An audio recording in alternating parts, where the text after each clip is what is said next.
Hey guys, welcome to the channel. As you see in the thumbnail, what if Issei and Ash were adopted siblings part 2. Before I start, please do support for more awesome content and subscribe my channel and like this video. Go support and follow the Nefarious doctor for writing that awesome fanfic, and also make sure to comment on this story, link in the description. Let's start this video. Issei smiled as she entered the gym's front door and Korra followed him in amazement. She checked out the area around her, seeing a bunch of humans glaring at spoons, as if they were trying to destroy them. What exactly is the purpose of this activity? Korra asked confusedly, not knowing how or why humans were doing this activity until Issei replied to her question.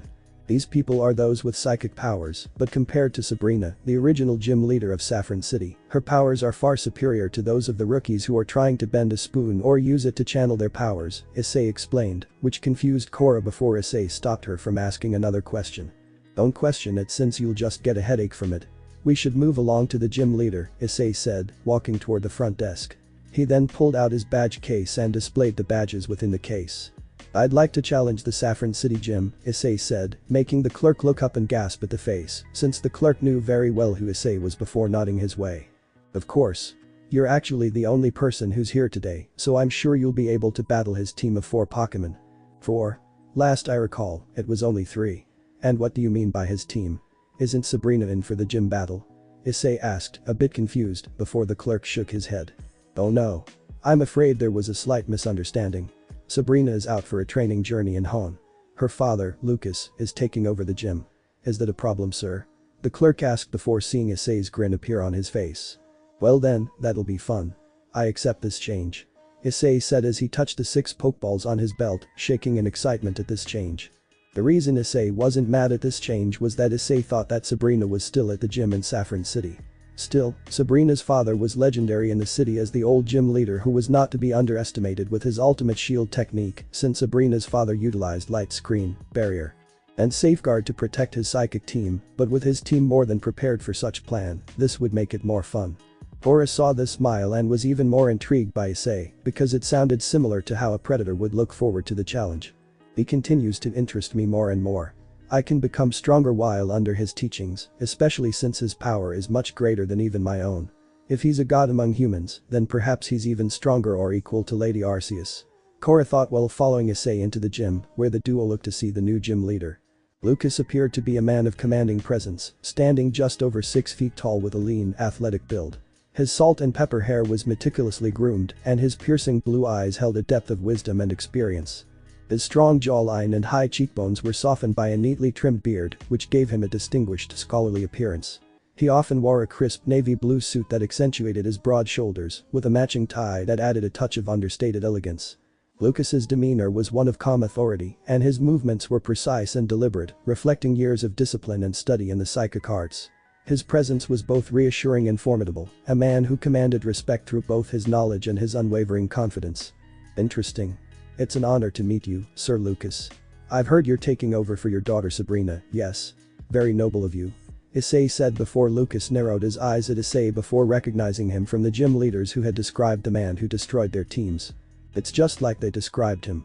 A young man who has the aura of a dragon and champion that is superior to even Lance. Lucas said in his mind, excited but nervous, that he had looked up Issei's past victories and knew this battle would not be an easy one given Issei's track record. Thank you. I'm honored that the champion destroyer has graced Kanto with his presence, but no, I won't be easy to defeat. Lucas said, hoping to scare Issei a bit. All it did was make Issei chuckle a bit before he looked up, and his eyes then shined with glee. It just makes it more fun, Issei said with joy, which made Lucas shake a bit from fear until he steeled himself, his psychic powers calming him down. Okay, then, this battle shall be a 4-on-4 battle. There is no time limit. The challenger is the only one allowed to make substitutions, except for the gym leader. Do you accept the terms? Lucas asked until Issei replied to him while Korra went to stand on the sidelines. The referee joined Korra before beginning the first battle. The battle between the Saffron City Gym and Issei Haidu of Pallet Town will now begin. Please call out your first Pokémon. The referee shouted before both trainers pulled out their first Pokémon. Mr. Mime. Get ready. Lucas shouted as Mr. Mime appeared while Issei called his own. Champion. Prepare yourself. Issei said, with Champion appearing, and this surprised Lucas since he only knew of the evolutions that were Flareon, Jolteon, and Vaporeon, as well as the others he knew in the other regions, such as Espion, Sylveon, and Umbreon. Still, he's never seen a fighting type evolution. Issei could tell Lucas was surprised before giving him some info. This is Champion, the strong Pokemon. It uses the unique strands growing from its tail to wrap and reinforce its powerful limbs, enhancing its physical prowess. Champion exhibits unparalleled strength and agility, making it a formidable opponent in battle. Lucas then looked at Champion and saw that it was definitely suitable for the fighting type since it appeared in a four-legged stance. It is primarily gray with orange highlights on its ears, paws, and along its back. Its paws are wrapped in bandages made from the unique strands growing from its tail, which resemble two lines of bandaging extending from the base of its previously bushy tail. It doesn't matter if you have a new Pokemon or not. We won't lose. Lucas said but was concerned about what the Pokemon's abilities were until the referee began the matchup. Let the battle begin. The referee's voice rang out, signaling the start of the intense showdown between Issei and Lucas. Mr. Mime immediately got into a defensive stance, its eyes glinting with determination. Lucas wasted no time in calling out the first move. Mr. Mime, use Reflect. A shimmering barrier formed around Mr. Mime, designed to have the physical damage it would receive. Lucas knew the importance of staying on the defensive against an opponent like Issei. Issei, however, was undeterred. Champion, start with Tail Reinforce. Tail Reinforce. Champion uses its tail strands to boost its attack and defense stats temporarily. This move also allows Champion to shrug off status conditions like paralysis and burn for 3 turns. Champion's tail strands wrap tightly around its limbs, enhancing its physical strength and defense. This unique move made Champion even more formidable, nullifying Reflect's initial advantage. Lucas's eyes narrowed. Interesting Mr. Mime, follow up with Light Screen and then Barrier.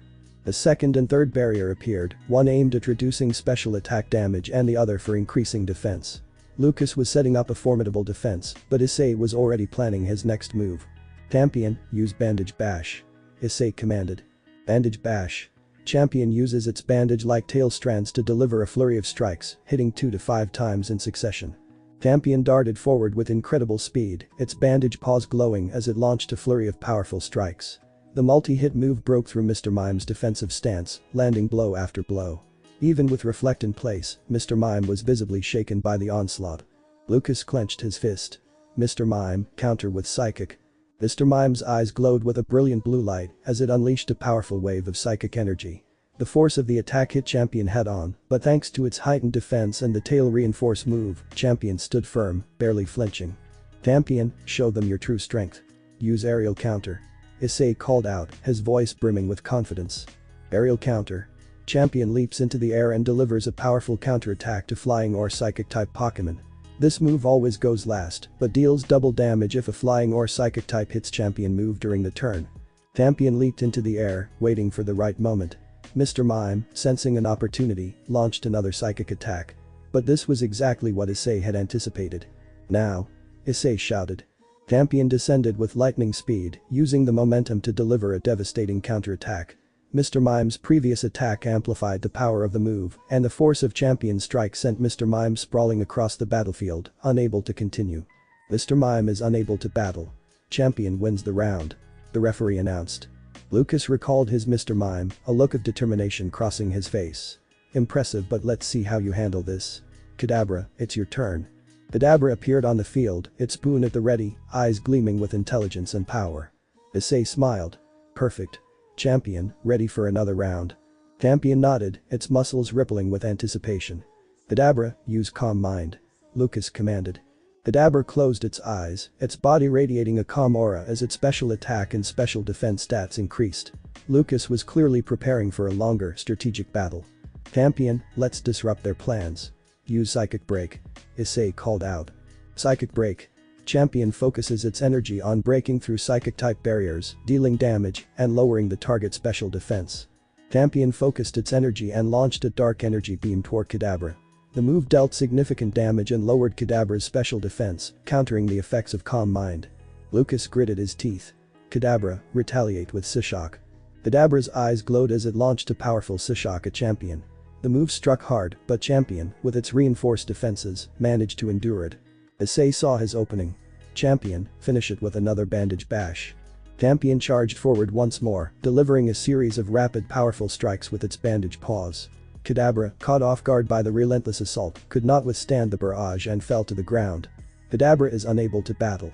Champion wins again. The referee declared. Lucas recalled Kadabra, his expression a mix of respect and determination. You're as strong as they say, Issei. But I still have a few tricks up my sleeve. Issei's eyes gleamed with excitement. Bring it on, Lucas. Champion and I are just getting started. Well, then. In that case, I think it's time to bring out my ace Pokemon. Venomoth, I choose you. Lucas called out, releasing a Venomoth that fluttered gracefully onto the battlefield. Issei eyed the new opponent with interest, since it wasn't uncommon for gym leaders to have Pokemon that weren't their gym type, but only if they had the gym's signature move, which was Psychic in this gym's case. Venomoth, with its mix of bug and poison types, was an interesting choice to counter Champion's fighting type. But Issei's confidence in Champion remained unshaken.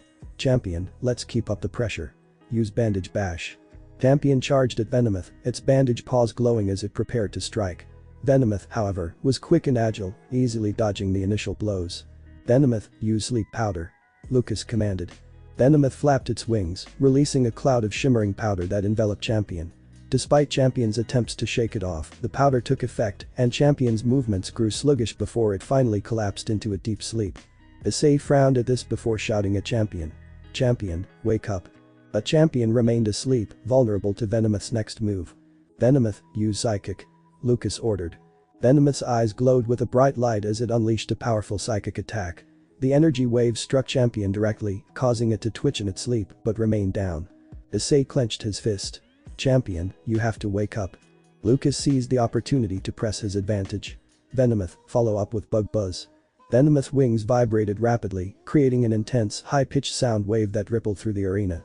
The Bug Buzz hit Champion hard, and the combined damage from Psychic and Bug Buzz was too much. Champion finally stirred, but it was too late.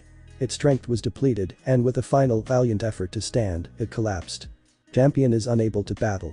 Venomoth wins this round. The referee declared. Issei recalled Champion, a thoughtful expression on his face. You did great, Champion. Rest well. Issei then turned his attention back to Lucas, a fierce determination in his eyes. That was impressive, Lucas. But this battle isn't over yet. Lucas nodded, a hint of a smile playing on his dot. Indeed, Issei. You've proven to be a formidable opponent, but let's see how you handle the rest of my team. Cora was impressed since she could tell that Issei really cared for Champion and knew she had given it her all.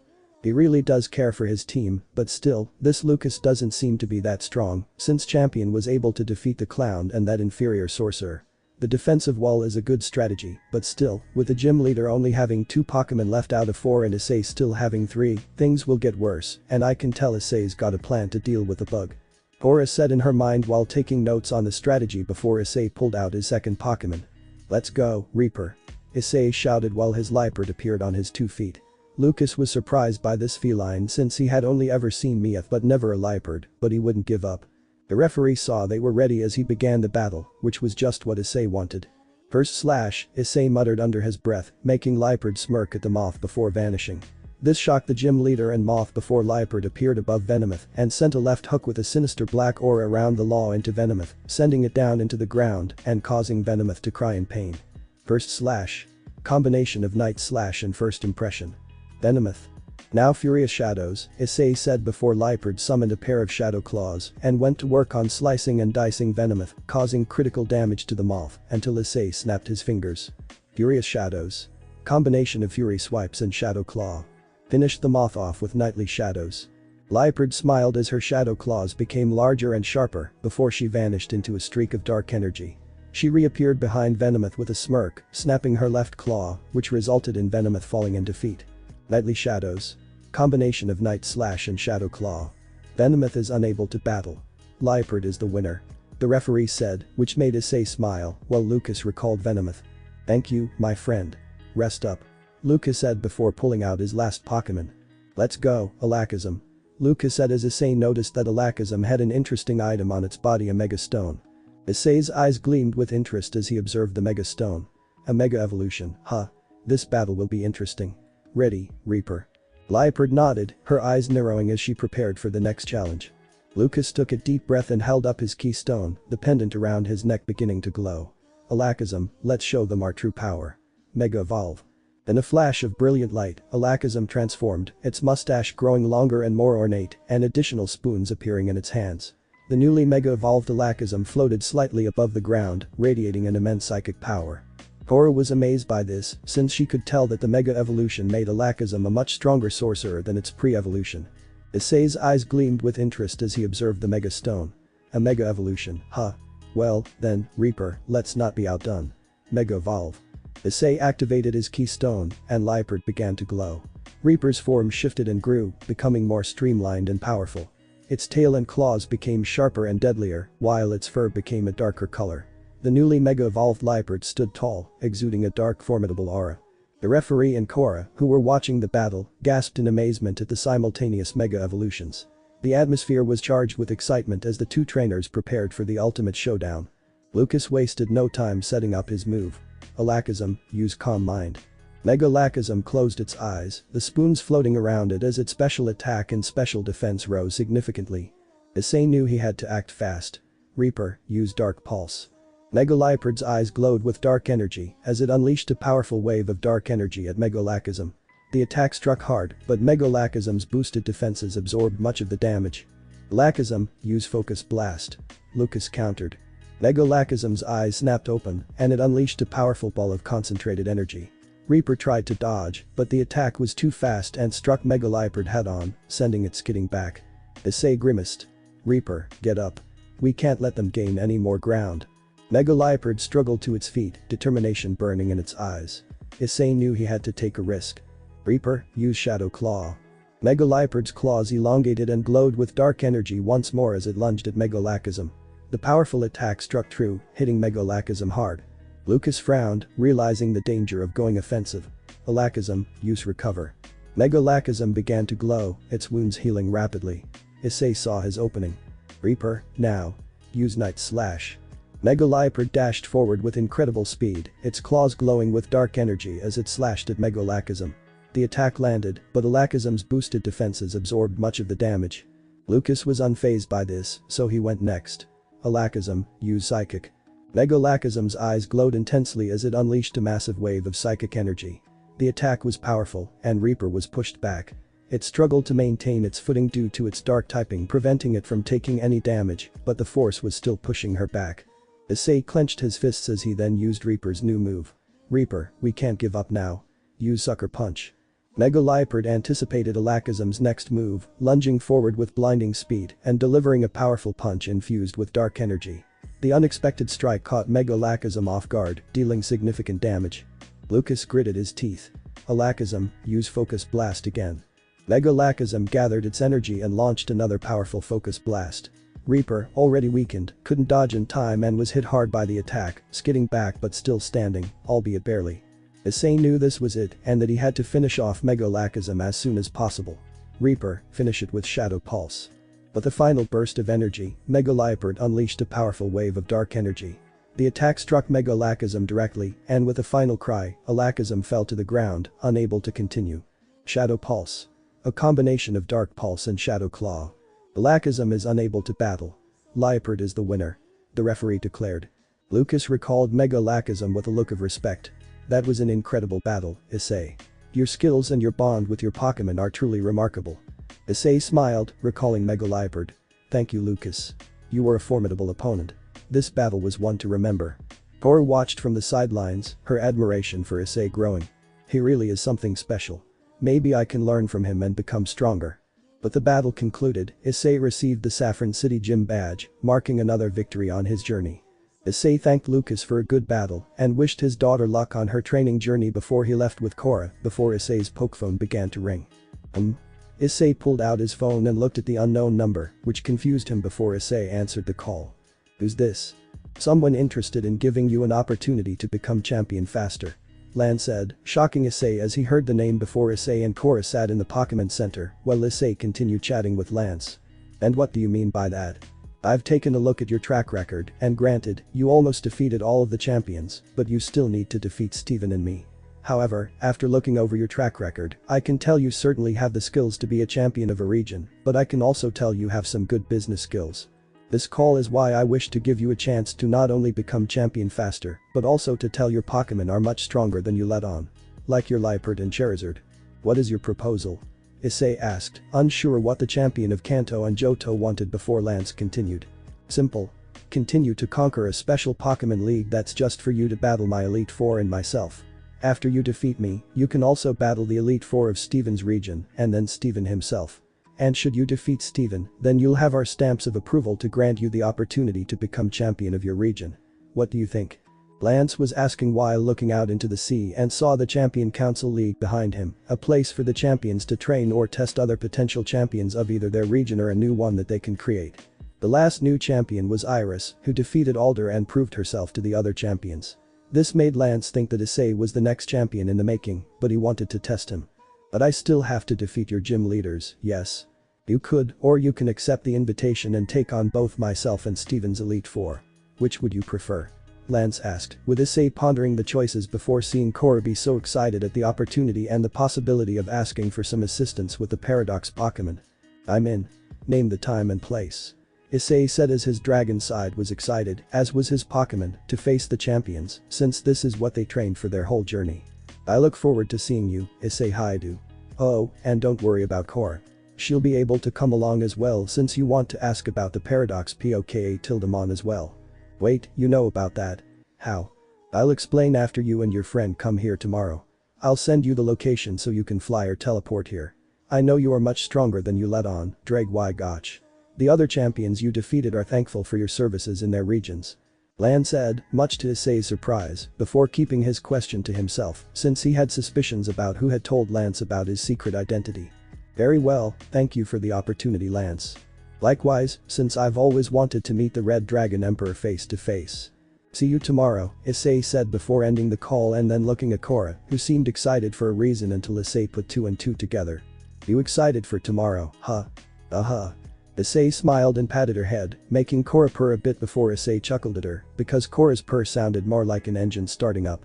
After the heat rubbed, Issei was able to regain his Pokémon, who had healed up before Issei smiled at Korra and asked. Say, Korra, since we're heading to the league tomorrow, do you want to join me in a fun activity? Oh?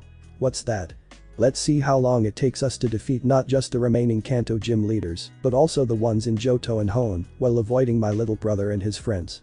Issei asked before whispering into Korra's ears, making a grin appear on her face, as she was getting her engine revved up about speedrunning gym leaders. When do we start? Why not now?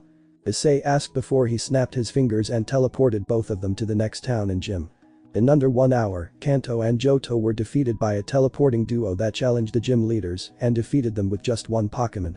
Hoenn was even shorter. It took the duo 45 minutes to defeat each of the Hoenn gym leaders, and Korra enjoyed the battling moments because they allowed her to use some of Issei's strategies to dominate her enemies and regain some of her powers. While also enjoying the sights and cuisine of the places that interested them. However, they made sure to avoid Ash, who was still traveling to his second gym battle, which made Issei feel proud of his little brother for defeating the gym leader Norman, who's normally the 5th trainer's battle after gaining the first 4. Issei and Korra noticed how little time had passed before they decided to pass the time by training together. Issei wanted to give his Pokémon a break before the Champion League. Until one submits. Oh, you are on. Korra said as she then ran at Issei and tried to use a power-up punch on Issei, but the dragon was able to see it coming and countered it with his version of training he had from Kalos, thanks to her Shifu and his sensei, Mustard. Korra was excited by this before unleashing a fire blast at Issei, who barreled right through the flames. This made Korra seem more excited as she then unleashed her close combat, which made Issei counter with his own close combat. The force behind them blew back the trees around them, and Issei's current team was amazed by how their master was able to contend with a mythical Pokémon. I'm not done yet. Korra yelled as she backed away from Issei. She turned into a ball of fire and headed right towards Issei. Collision course. Korra yelled while spinning towards him, which made Issei smile. He took a deep breath and then branched himself into the ground, closing his eyes and picturing the lesson that his sensei had taught him. Inner peace will allow you to unlock even greater power that can defend not just oneself, but also your loved ones. Picture yourself as a tree and brace for the impact. Mustard said while Issei was sparring with the two Shifus. Issei pictured a raindrop falling towards a small flower before the raindrop landed on the leaf, causing Issei to block the attack, shocking Korra while seeing Issei's eyes open. After you braced for impact and the attack lands, absorb and channel the power of the attack through your arm to your other arm. Issei concentrated as he absorbed the power behind the collision course. He sent the power from his left arm into his right arm, causing it to explode with power. Issei then sent the right hook into Korra, shocking her. She felt like her own collision course hit her, but its power was doubled. Korra then flew into the forest of the destroyed trees until Issei took a deep breath and calmed himself before rushing over to see Korra's condition. Still, the dragon Pokemon came out of the trees with a broken left arm, blood coming down her right side, and her body was covered in bruises. Still, the one thing that stood out was Korra's smile as she enjoyed the battle before falling into Issei's arms, who caught her with gentleness until Korra looked at Issei with the same smile before speaking. "My mate. Now and forever," Korra said before Issei's, shocking the dragon until Korra let him go and fell asleep in his arms. This made Ryuga chuckle at its master before Issei glared at his Charizard. "Don't even say it." Ryuga nodded before whispering to his teammates, making the others laugh until Issei punched his Charizard, who was still laughing at his master's new mate, until Issei began to tend to her injuries, thanks to the lessons he learned from the healers of past Sinnoh and Alola. After their battle and Korra was patched up, Korra's respect for Issei grew even further. She marveled at his seamless coordination with his Pokemon, the unspoken understanding and trust that powered every move. As well as how well he can throw a punch. That was exhilarating. Korra exclaimed while not caring about her injuries, which were still healing. "You really do have a special bond with your Pokemon. And I can't believe how strong you are." Issei grinned, his eyes sparkling with the thrill of their rapid victories, as well as facing his new mate after informing his first mate, the alpha of the females in the harem, who were okay with it since she saw Korra as a strong woman that she'd love to dominate in the sheets. "It's all about trust and understanding each other. But you did great, too, Korra. Your adaptability and instincts are incredible, too, as well as your skills in battle. You truly deserve the title of the Winged Queen." Korra blushed slightly at the praise, her admiration for Issei evident. "Thank you. I still have a lot to learn, though. And I'm eager to see what challenges the Champion Council League will bring." Issei nodded, his expression becoming serious. "Yes, facing Lance and Steven will be our toughest challenge yet. But I have faith in my team and in you, Korra." The duo then relaxed with the Pokemon in the middle of the destroyed forest while enjoying their evening together. The next day, Issei and Korra found themselves at the appointed location for the Champion Council League. The place was awe-inspiring, a grand arena surrounded by vast landscapes, a testament to the legendary battles that had taken place there. Lance greeted them with a nod, his presence commanding and formidable. "Welcome, Issei. Korra. I trust your journey here was swift." Issei smirked. "We made good time. Thanks for the opportunity, Lance." Lance smiled, though his eyes remained serious. "You've proven yourself in battles, but this league will test your limits. Are you ready to face my Elite Four as well as Steven's before us?" Issei's gaze was steely, his determination unwavering. "More than ever." Korra stood by his side, her resolve solidified. "We're ready." The duo said before Lance welcomed them to the arena, where the 8 Elite Four members and Steven were ready. Before Lance joined them, the other champions, Elite Four, and gym leaders cheered for both sides, since this battle would be legendary. "So this is where the champions show up. I've heard rumors about this place, but I still can't believe it really exists," Issei said, looking at the grand arena where potential champions of their home regions come to test their skills to become the next champion. Normally, most trainers have to defeat the Elite Four and the champion, should they win the Pokemon League, if they wish to attempt to become champions truly. Unfortunately, hardly any trainers have won this way, which is why many trainers haven't defeated the champion or the Elite Four, because of how strong they are in the league. "We don't exactly show it to the public because we want to test the potential champions, Elite Four, or even gym leaders in a secure location away from the public," Lance explained before speaking to Issei about his trials. "Now, before we begin your trials, I know you've faced all the other champions except Steven and me, so I would like to ask who you wish to face first. If you choose either of us, then you'll face our Elite Four, or at least the strongest Elite Four in my case, since I'm the champion in both Kanto and Johto." Lance explained while Issei pondered his choices since he recalled the Elite Four in the regions and knew they were skilled. In Kanto, the Elite Four consisted of Lorelei, the Ice Specialist, Bruno, the Fighting Champion, Agatha, the Mistress of Ghosts, and then there was the Johto group, which had Will, a Psychic Mentalist trainer, Koga, the Poison Master, and Karen, the Dark Specialist. Issei knew that taking on Lance would be a good way to deal with Lance first and challenge the strongest of the Elite Four in 2 regions at once, so he could then focus on Steven. "I choose Kanto and Johto," Issei said while Korra was ready and excited to battle much stronger trainers until the Hone Elite Four and champion. "Very well. I hope you're prepared, for you'll face the strongest of the Elite Four from Johto and Kanto," Lance said as he left the arena with Steven. A massive arena emerged from the floor and stopped as Bruno appeared on the other side of the arena. "I am Bruno of the Johto Elite Four. Prepare yourself, Issei Haidu," Bruno shouted as he flexed his muscles to intimidate Issei, but the intimidation never worked since Issei had seen tougher people and Bruno was far from that level. "I am honored. Now let's begin." Issei said before the referee joined the battlefield. The battle of Issei Haidu of Pallet Town and Bruno of the Elite Four in Johto.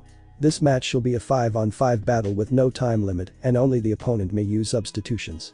The referee said before Issei and Bruno nodded in agreement. Now let the first battle begin. Call out your Pokémon. The referee shouted while both Issei and Bruno called their first members. Let's go, Hitmontop. Appear, Dodrio. Bruno and Issei said as their Pokémon appeared. The two Pokémon faced each other on the battlefield, the crowd buzzing with excitement. Hitmontop spun on its head, poised and ready, while Dodrio's three heads scanned the arena, each one keeping an eye on a different aspect of the environment. Begin. The referee shouted before the real battle began. Hitmontop, use rapid spin. Bruno commanded before Hitmontop accelerated, spinning at incredible speed as it barreled towards Dodrio. Dodrio, agility, Issei ordered before Dodrio's legs moved in a blur, easily sidestepping Hitmontop's attack. The speed boost made it even more elusive. Hitmontop, use triple kick. Bruno shouted, not giving Issei a moment to rest. Still, Issei didn't really see Hitmontop as a real threat since Issei already knew Bruno's strategy with the Tyrog evolution trio, Onyx, and his Machamp. Hitmontop launched into the air, aiming a series of kicks at Dodrio, while Issei was thinking of his next move until Hitmontop got close enough. Drill Peck, Issei said with a bored tone as Dodrio's central head glowed with fierce energy, transforming into a powerful beat that met Hitmontop's kicks head-on. The force of the clash sent shockwaves through the arena, but Dodrio's superior speed and agility allowed it to land a decisive blow, sending Hitmontop tumbling back. Now finish with tri-attack, Issei said as he picked his ear before Dodrio nodded and blasted Hitmontop with the elemental attack that did serious damage to Hitmontop since while spinning, Hitmontop was powerful. Still, without it spinning to use its abilities then, Hitmontop was left wide open to a much stronger attack. Hitmontop is unable to battle. Dodrio wins. The referee called out while Bruno grimaced but maintained his focus. Hitmontop, return. Bruno said as he recalled his first Pokémon before pulling out his next Pokémon. Appear, Machamp. Bruno shouted as the four-armed behemoth emerged, muscles rippling with power. The crowd roared in anticipation, while Issei didn't seem very impressed by the Elite Four's Machamp. This Machamp is surprisingly weaker than not just mine, but the one I saw back in the ancient Sinnoh with the Elder Warriors. Issei said in his mind, recalling the Machamp, who was his sparring partner when he mastered the Urshifu's ultimate fighting techniques when he was part of the Galactic Council and helping the Noble Guardians. Bruno was surprised by Issei's lack of excitement, while Dodrio seemed bored of the first battle. It was as if Dodrio wasn't even trying to see him as a threat. This began to hurt Bruno's pride before the referee began the match. Machamp, use Rock Slide. Bruno commanded with determination, determined to prove his worth. Machamp slammed its fists into the ground, causing large boulders to rise and cascade towards Dodrio, who still looked bored since all three heads were in agreement that this was a waste of time since their master didn't even seem fazed by the Machamp. Dodrio, use agility again. Issei ordered, his tone unwavering. Dodrio's legs blurred once more, easily dodging the falling rocks with its heightened speed, but Bruno had a plan to deal with the speedy bird. Machamp, grab them and use seismic toss. Bruno shouted, hoping to catch Dodrio off guard as Machamp leaped into the air, its powerful arms outstretched to grab Dodrio. But Issei was ready as he sighted Bruno's attempt to catch him off guard. How predictable, Issei murmured under his breath before speaking to his partner. Dodrio, triple drill peck.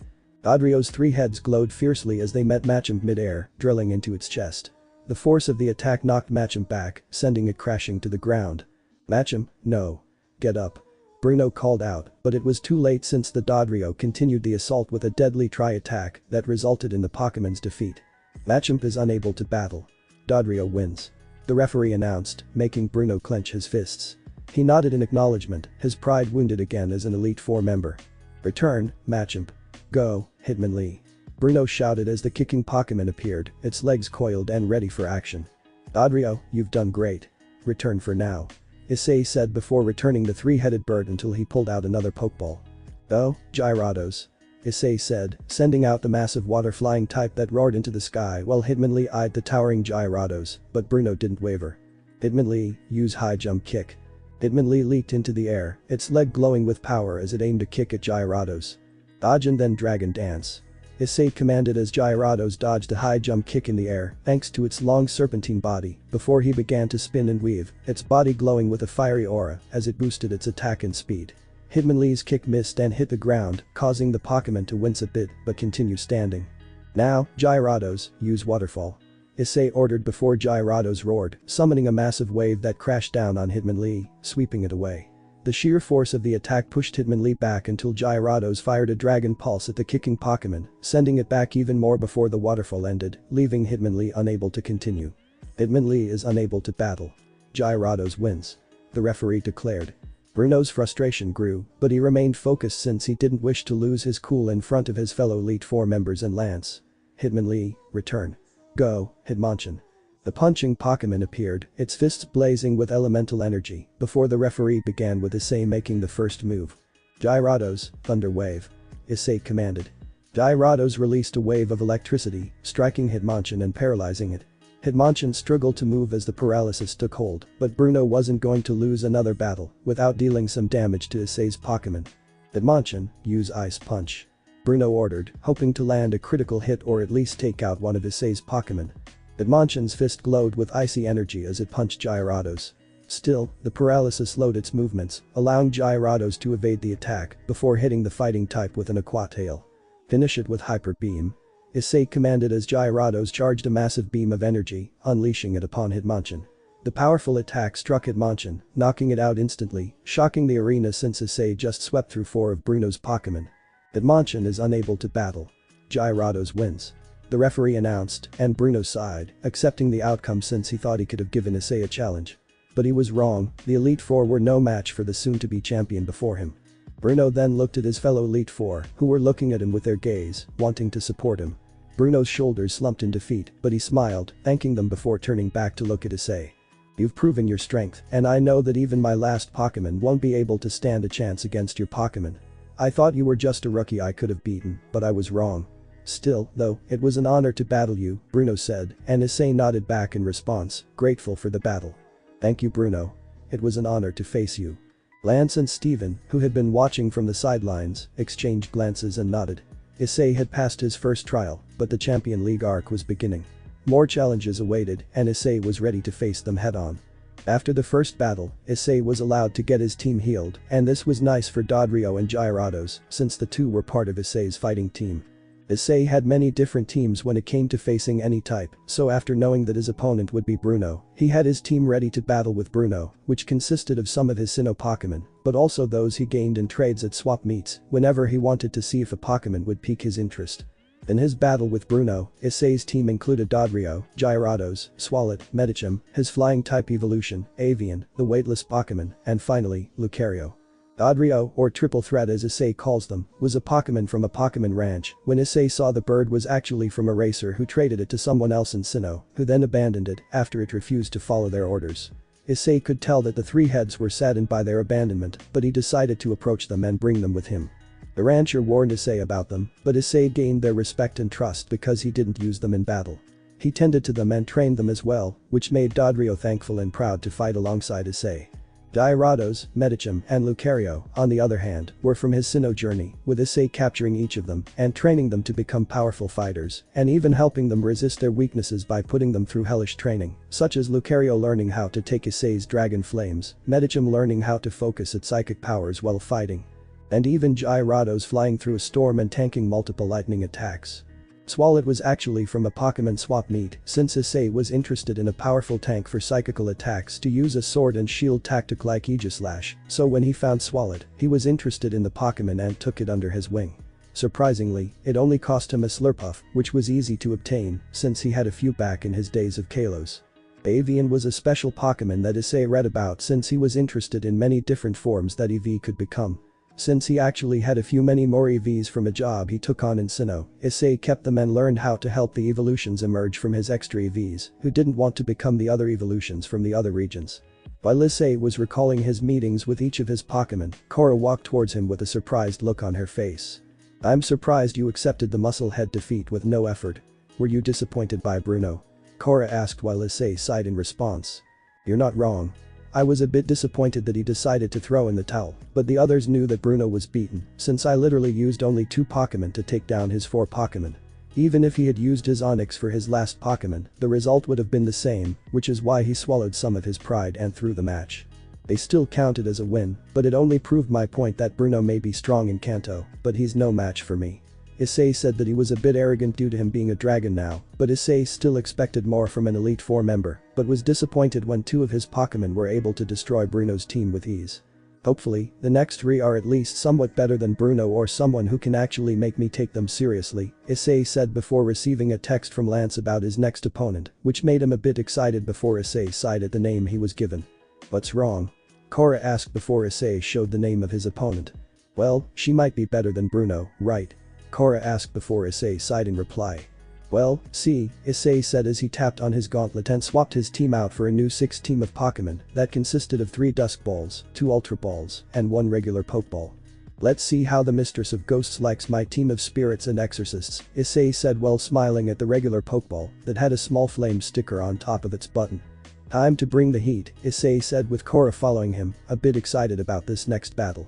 After they left, Lance came out and nodded towards Issei's direction while watching his back. He's like me in a way. I remember when my Charizard and I were so strong that we were disappointed by those who didn't wish to battle us or threw in the towel at the last minute. A real trainer fights despite all odds, and if they lose, then they lose with grace and acceptance, before standing back up to brush off the dirt and fight back after training for the battle again.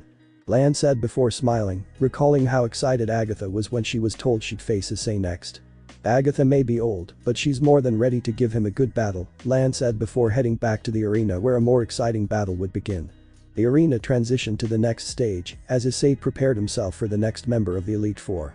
The crowd buzzed with excitement, anticipation filling the air, especially after seeing Issei's team dominate Bruno. Well done, Issei, Lan said, stepping forward. But your next challenge won't be any easier. Prepare to face the Mistress of Ghosts, Agatha. A shadowy figure emerged from the other side of the arena, her presence eerie and commanding. Agatha's eyes gleamed with fierce determination as she approached the battlefield. I hope you don't go easy on me just because I have a few years on me, Agatha said before Issei smiled at this challenge in front of him. Heh. Don't bet on it. After I fight you, then it's time for Johto. Issei roared excitedly before another figure emerged from behind Agatha, much to Issei's surprise. Actually, you'll be facing 2 of us at once in a double tag team battle. Koga, the poison ninja master of the Johto Elite Four, said, making Issei cheer in excitement. Oh man, this is going to be exciting. Let's rumble. Issei said before his aura began to shake the arena, making Agatha and Koga look at Issei in surprise until he pulled out one of his Dusk Balls and the regular Pokeball from his current team. Agatha then smirked at the boy as she pulled out a Pokeball from her dress. Koga, still a bit nervous, summoned his own Pokeball until the referee appeared. This match between Elite Four members Agatha and Koga vs Issei Haidu from Pallet Town is about to begin. Agatha and Koga are allowed to use 3 Pokémon each, while Issei is allowed to use a full team of 6 and is allowed substitutions. Are both sides ready? The referee asked before both sides acknowledged him. Now call upon your Pokémon. Time for some magic, my witches. Issei said as he summoned a Mismagius and Delphox before Agatha and Koga summoned their own Pokémon. I choose Venomoth. Let's go, Arbok. The arena buzzed with anticipation as both sides called out their Pokémon. The battle was set to be intense, with Agatha's eerie presence and Koga's stealthy determination to face off against Issei's confident and powerful team. Begin. The referee shouted, signaling the start of the match. Venomoth, use Sleep Powder. Koga commanded. The bug Pokémon flapped its wings, releasing a cloud of sleep-inducing spores into the air. Arbok, Gunk Shot. Agatha ordered, the serpent's eyes glowing menacingly before firing a ball. Mismagius, use Mystical Fire to disperse the sleep powder. Delphox, Mystical Barrier.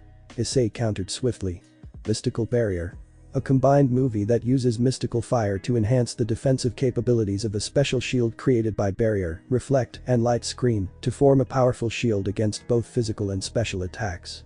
Mismagius conjured a burst of fiery energy that dispersed the spores, while Delphox created a shimmering barrier to reduce the damage from both physical and special attacks. Arbok, use Hyper Beam. Agatha shouted, not sure what this move would do, so she used a powerful move to one-shot the 2 Pokémon. Venomoth, use Signal Beam. Koga shouted as both Arbok and Venomoth unleashed their attacks on the 2 Pokémon. Now Mismagius. Time to put your training to good use. Let's use our counter shield. Issei called out as Delphox summoned a massive ring of will-o-wisps around both of them before Mismagius used Psychic to combine it into a powerful shield before the 2 attacks didn't get deflected but rather absorbed into the shield that the duo made. Shocking both Koga and Agatha, while both Mismagius and Delphox bent the attacks into their shield before the duo launched the shield at the duo, burning and damaging them with the power of the Hyper and Signal Beam. The result was a massive explosion. The combined efforts of Miss Magius and Delphox's attacks took their toll on Venomoth and Arbok, leaving them both struggling to continue. Venomoth and Arbok are unable to battle. Miss Magius and Delphox win. The referee announced. Agatha and Koga exchanged glances, their determination undiminished. They recalled their defeated Pokémon and prepared their next choices. "Go, Jengar," Agatha called out, summoning her signature Pokémon. "I choose Crobat," Koga shouted, releasing the speedy bat Pokémon. Issei smirked, knowing this battle was far from over. He decided to swap Miss Magius on the field.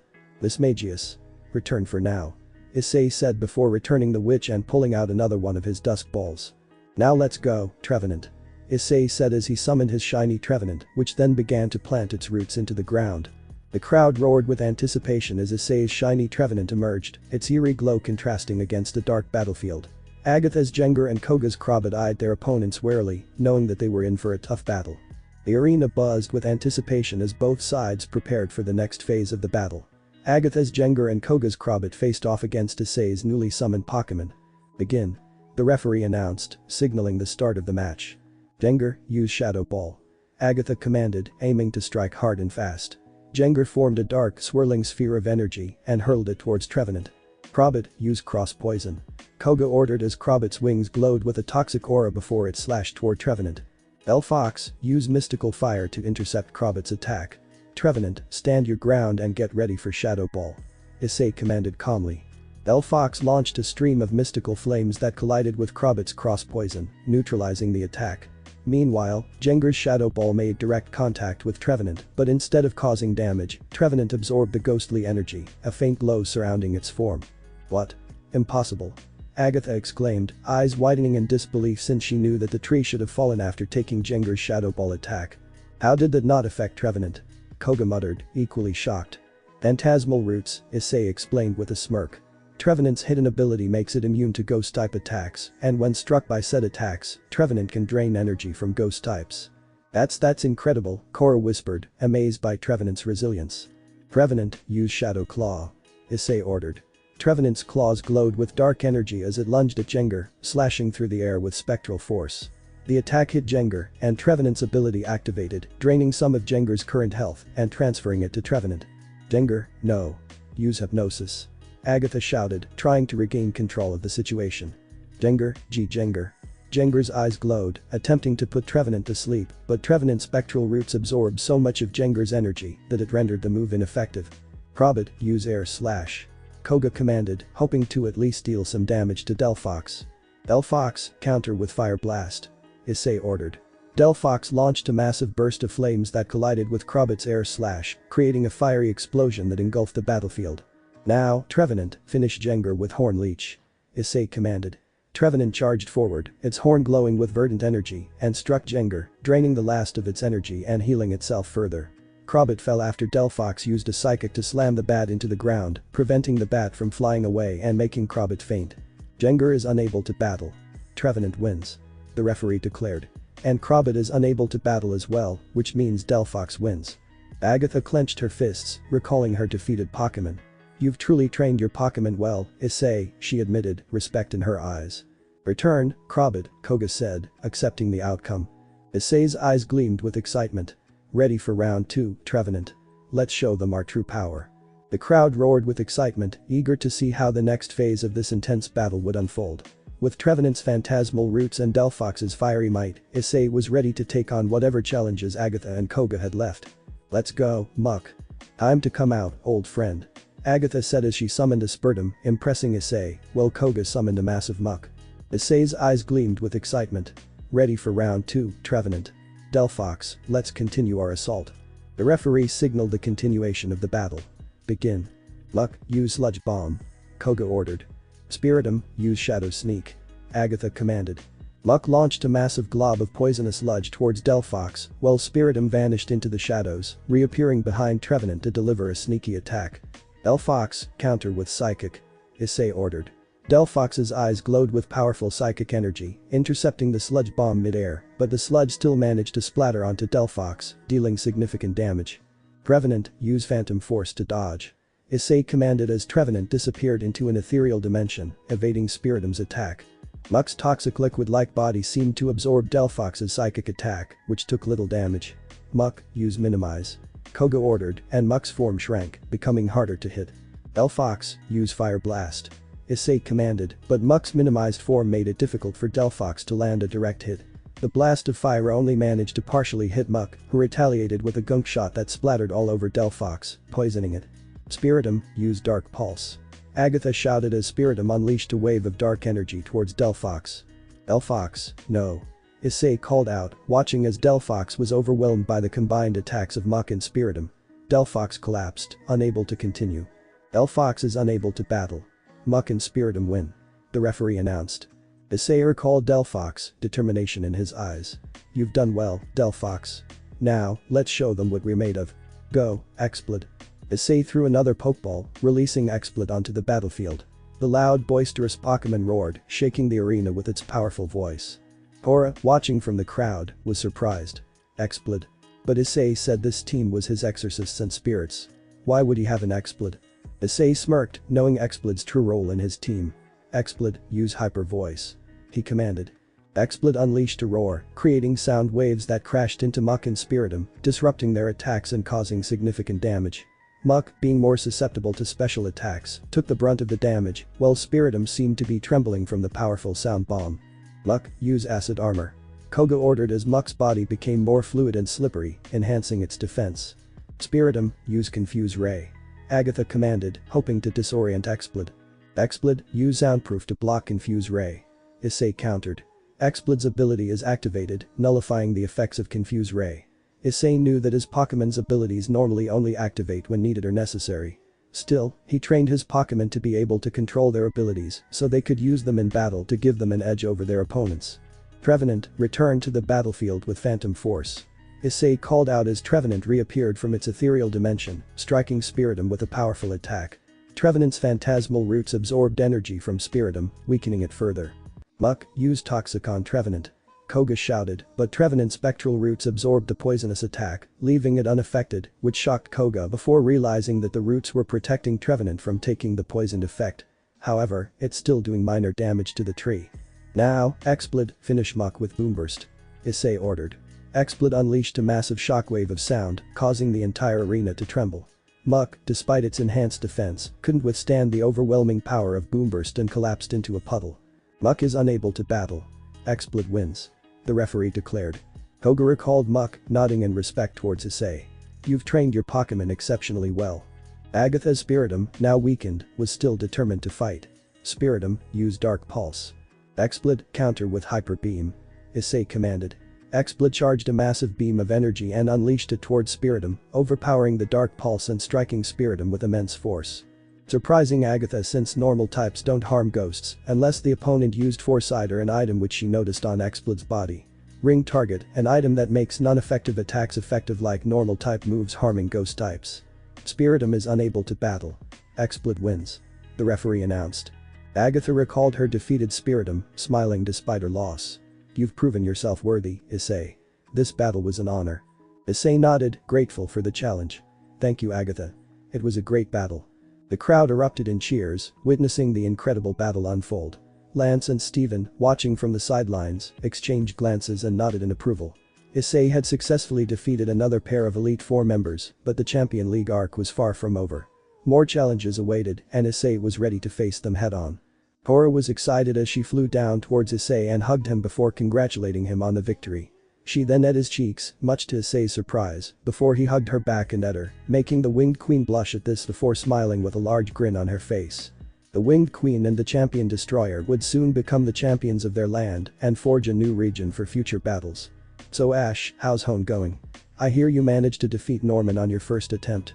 Issei asked while calling from the league, since he was enjoying the break to create a special battlefield for Issei's next opponent. The strongest of the Johto Elite Four. The Dark Specialist, but Lance also told Issei that a special announcement would be made before the battle, so Issei could take some time to call family and check up on them. Oh man, it's great. I got the 4th Gym Leader's badge and even used Mega Evolution to fight Norman Skaking. Hey, not bad. Norman is the 2nd strongest gym leader in the Hone region. Not bad, but don't get cocky since, from what you told me, Slaking almost defeated Charizard if not for Mega Evolution. Issei said, which made Ash chuckle and nod in understanding before Issei continued. So you got a plan for Roxanne. I heard she's the 7th strongest since she used 2 Pokemon, Geodude and Nosepass. Issei asked before Ash nodded and replied. Oh yeah. I read that her Nosepass knows an electric move to help counter water types, so I was thinking of using both Larian and Wartortle or Turtwig to give him some experience. Not bad since Larian is a steel type and is a very strong Pokemon to use against Nosepass. For Geodude, I'm thinking that Wartortle or Turtwig would be a good choice for them. I was actually thinking the same thing. Oh, by the way, I wanted to let you know about the upcoming Battle Festival in Slayport City. It's going to be huge this year, with trainers coming from all over the region to participate in the contests and battles. It might be a good chance for you to take a break and join us there. That sounds like a great idea, Ash. I'll see if I can wrap things up here to make it there. Maybe we can have a friendly battle while we're there, Issei suggested, a hint of excitement in his voice. And maybe you can tell me about your girlfriend Sabrina, Issei asked with a. Absolutely. That would be awesome. Anyway, I have to go. I have some training to do before my next gym battle. Good luck with your match against the Johto Elite Four. Thanks Ash. Good luck to you, too. Talk to you soon, Issei said, ending the call. As Issei put his phone away, he took a deep breath and turned his attention back to the task at hand. The battlefield for his next opponent, Karen of the Johto Elite Four, needed to be perfect. Known for her mastery of Dark-type Pokemon, Karen was a formidable opponent who demanded respect and careful preparation. Issei walked to the center of the battlefield, assessing the terrain and making mental notes of adjustments he needed to make. The battlefield had to be not only challenging but also fair, providing opportunities for both trainers to showcase their strategies and skills. He was about to begin making the necessary adjustments when he was interrupted by a loud voice booming through the stadium's PA system. Attention all trainers. We have a special announcement from the Kanto and Johto champion, Lance. Issei looked up, curious about the announcement. Lance's announcements were always significant, often indicating important events or changes in the league. Ladies and gentlemen, Lance's voice echoed through the stadium, filled with both pride and a hint of nostalgia. Today, I stand before you with a significant announcement. After many years of serving as both the Kanto and Johto champion, I have decided that it is time for me to step down from the Johto League and pass the mantle to a worthy successor. Gasps and murmurs of surprise spread through the crowd. Issei felt a surge of anticipation. Lance retiring.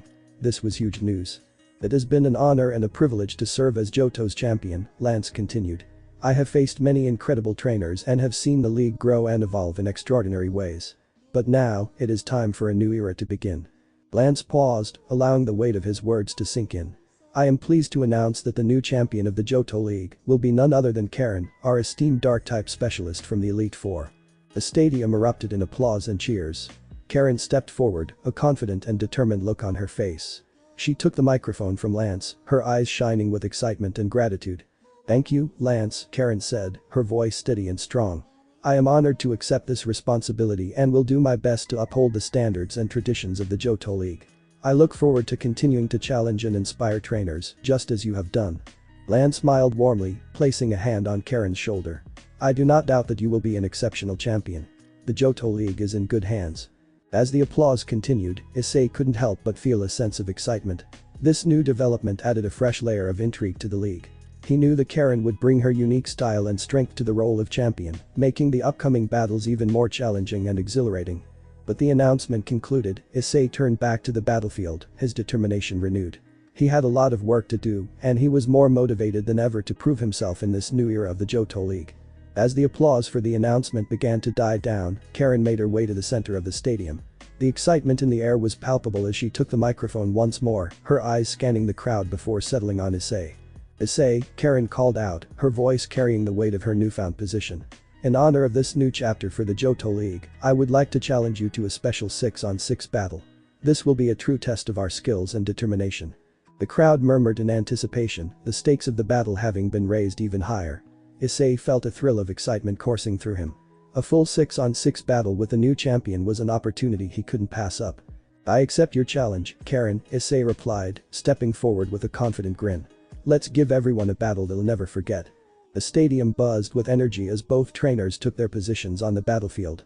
Karen's team of Dark-type Pokemon stood ready, their eyes gleaming with anticipation. Issei, meanwhile, summoned his Dragon Warriors team, each of his powerful Dragon-type Pokemon roaring in readiness. Let's start things off strong, Karen announced, throwing her first Pokeball. Go, Umbreon. A flash of light revealed the sleek black form of Umbreon, its rings glowing faintly in the light of the stadium. Issei responded with a swift throw of his own Pokeball. "Let's go, Salamence." The majestic dragon Pokémon roared as it materialized on the battlefield, its wings flaring out impressively. "Umbreon, use Dark Pulse," Karen commanded. Umbreon focused, releasing a wave of dark energy towards Salamence. "Salamence, dodge it and use Dragon Claw," Issei countered. Salamence soared into the air, narrowly avoiding the Dark Pulse, then swooped down with glowing claws aimed at Umbreon. The attack struck true, sending Umbreon skidding back. "Umbreon, shake it off and use Moonblast," Karen called. Umbreon glowed softly as it healed itself, regaining some of its strength before firing the fairy move. "Dodge and fire back with Dragon Breath," Issei ordered. Salamence narrowly avoided the Moonblast before unleashing a powerful stream of draconic energy, hitting Umbreon head-on. Umbreon staggered but remained standing. "Umbreon, counter with double foul play," Karen shouted. Umbreon nodded as she used Double Team to split into multiple copies before all of them charged at Salamence with surprising speed, using Salamence's strength against it. Salamence roared in pain as multiple attacks hit him, but quickly recovered when Issei gave the next order. "Fly high and end this battle with Draco Meteor," Issei commanded. Salamence soared high into the sky, summoning meteors of dragon energy that rained down upon the battlefield. "Umbreon, run," Karen shouted as the meteors rained down while Umbreon tried to escape the attack, but a few of the meteors struck true, and thanks to the explosive impact, the attack left Umbreon unable to continue. Umbreon is unable to battle. The first round goes to Issei. The referee announced before Karen recalled Umbreon with a determined look. "You've done well, Issei. But this battle is far from over. Go, Houndoom." The fiery dark-type Pokémon appeared, snarling and ready for battle. Issei smiled. "This is going to be fun. Let's keep going, Salamence." Salamence roared in agreement as the crowd buzzed with excitement as Issei and Karen prepared for their intense battle. Issei's Salamence growled while Karen's Houndoom responded with a growl of his own. The referee saw that they were ready before beginning the second battle. "Battle begin," the referee shouted before ducking behind the safety zone as Karen quickly made her first move. "Houndoom, use Flamethrower," Karen commanded as Houndoom took a deep breath and unleashed a stream of intense fire towards Salamence. "Salamence, dodge it and use Earthquake," Issei ordered before Salamence evaded the flamethrower with a quick graceful maneuver, then quickly soared back down and slammed its powerful legs into the ground. The battlefield shook as the earthquake rippled toward Houndoom, sending it flying back, but Karen wasn't done yet. "Houndoom, get up and use Crunch," Karen called. Houndoom struggled to its feet, shaking off the impact before darting towards Salamence with its jaws wide open, ready to bite down. Salamence, use Dragon Claw to stop Houndoom, Issei countered as Houndoom lunged forward at the dragon. Salamence's claws glowed with fierce energy. The two Pokémon collided mid-air, Dragon Claw meeting Crunch in a powerful clash until an explosion occurred, sending both Pokémon skidding back from the impact. "Houndoom, use Dark Pulse." "Hurry," Karen commanded as Houndoom quickly recovered and unleashed a wave of dark energy towards Salamence. "Salamence, counter with Dragon Breath," Issei ordered as Salamence responded with a powerful blast of dragon energy. The two attacks collided, creating an explosion that sent shockwaves across the battlefield. Until another dark pulse fired through the field and struck Salamence, shocking Issei before Houndoom released Overheat, which burned Salamence fiercely until Salamence fell back as the smoke cleared. Salamence struggled to stand, clearly worn out from the intense battle. "Salamence, hang in there," Issei encouraged, but it was too late. "Houndoom, finish it with Flamethrower," Karen commanded, hoping to take out one of Issei's Pokémon at least. Houndoom barked before unleashing another stream of fire, and Salamence, too exhausted to dodge due to the overheat, was hit directly. Salamence roared in pain before collapsing. "Salamence," Issei called out before seeing his dragon was defeated. "Salamence is unable to battle. Houndoom wins this round," the referee announced before Issei recalled Salamence, a determined look in his eyes. "You've done well, Salamence. Take a good rest," Issei said before reaching for a crimson Pokeball and tossing it in the air. "Now it's time. Come forth, my pupil, Ryukin," Issei said as Lucario appeared, ready for battle, before turning to Issei and bowing to him, to which Issei replied with a bow, too. "Lucario? Interesting choice. I guess you chose him for my team?" Karen asked before Issei replied. "Technically, yes, fighting types are good against dark types, but there's more to my pupil than type advantage. Isn't that right, Ryukin?" Issei asked before Lucario bowed to him and replied. "Of course, sensei." Ryukin said that since Issei's Lucario was from the Sinnoh region, Ryukin was just a Riolu, and that followed Issei after witnessing his power with and without the boosted gear. Riolu then tried to mimic Issei's aura sphere, seeing it as a stronger version of the normal Lucario's aura sphere, which is why when Riolu challenged Issei to a battle, Issei only used his strength and not Drake's strength, which the dragon respected. Riolu was beaten many times, but was determined to defeat Issei one day, until one day, Issei defeated Riolu for 100th time, but asked Riolu if he wished to be his student to learn how to become the strongest Lucario that even surpassed Eren's own Lucario. The idea of being stronger than the legendary Sir Eren's own Lucario captivated the young Riolu, which led to intense training under Issei's teachings, but that helped the young jackal become Lucario and learn how to counter his weaknesses to fire and how to make his aura stronger thanks to his rival Ketchum, who often fought with Lucario for their sensei's attention much to Issei's amusement. The referee then began the third battle and Issei made the first move. Ryukin, use aura sphere. Issei ordered as Lucario formed a glowing sphere of energy between its paws and launched it at Houndoom. The attack struck Houndoom with precision, sending it staggering back. Houndoom, use flamethrower.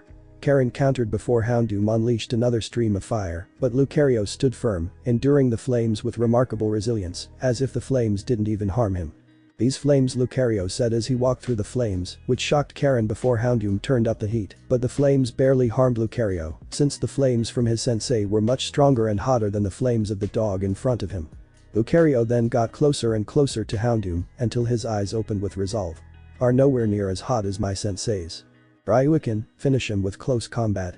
Issei commanded before Lucario nodded as he dashed forward with incredible speed, delivering a series of rapid powerful strikes to Houndoom. Houndoom was too caught off guard by the jackal to withstand the onslaught and collapsed after Lucario finished his attack. Houndoom is unable to battle. Lucario wins this round. The referee announced. Karen recalled Houndoom, a determined look on her face. You've done well, Issei, as well as your Lucario, but let's see how you handle this. Go, Honchkrow. The flash of light revealed the large, imposing form of Honchkrow, its feathers shimmering in the stadium lights. No problem.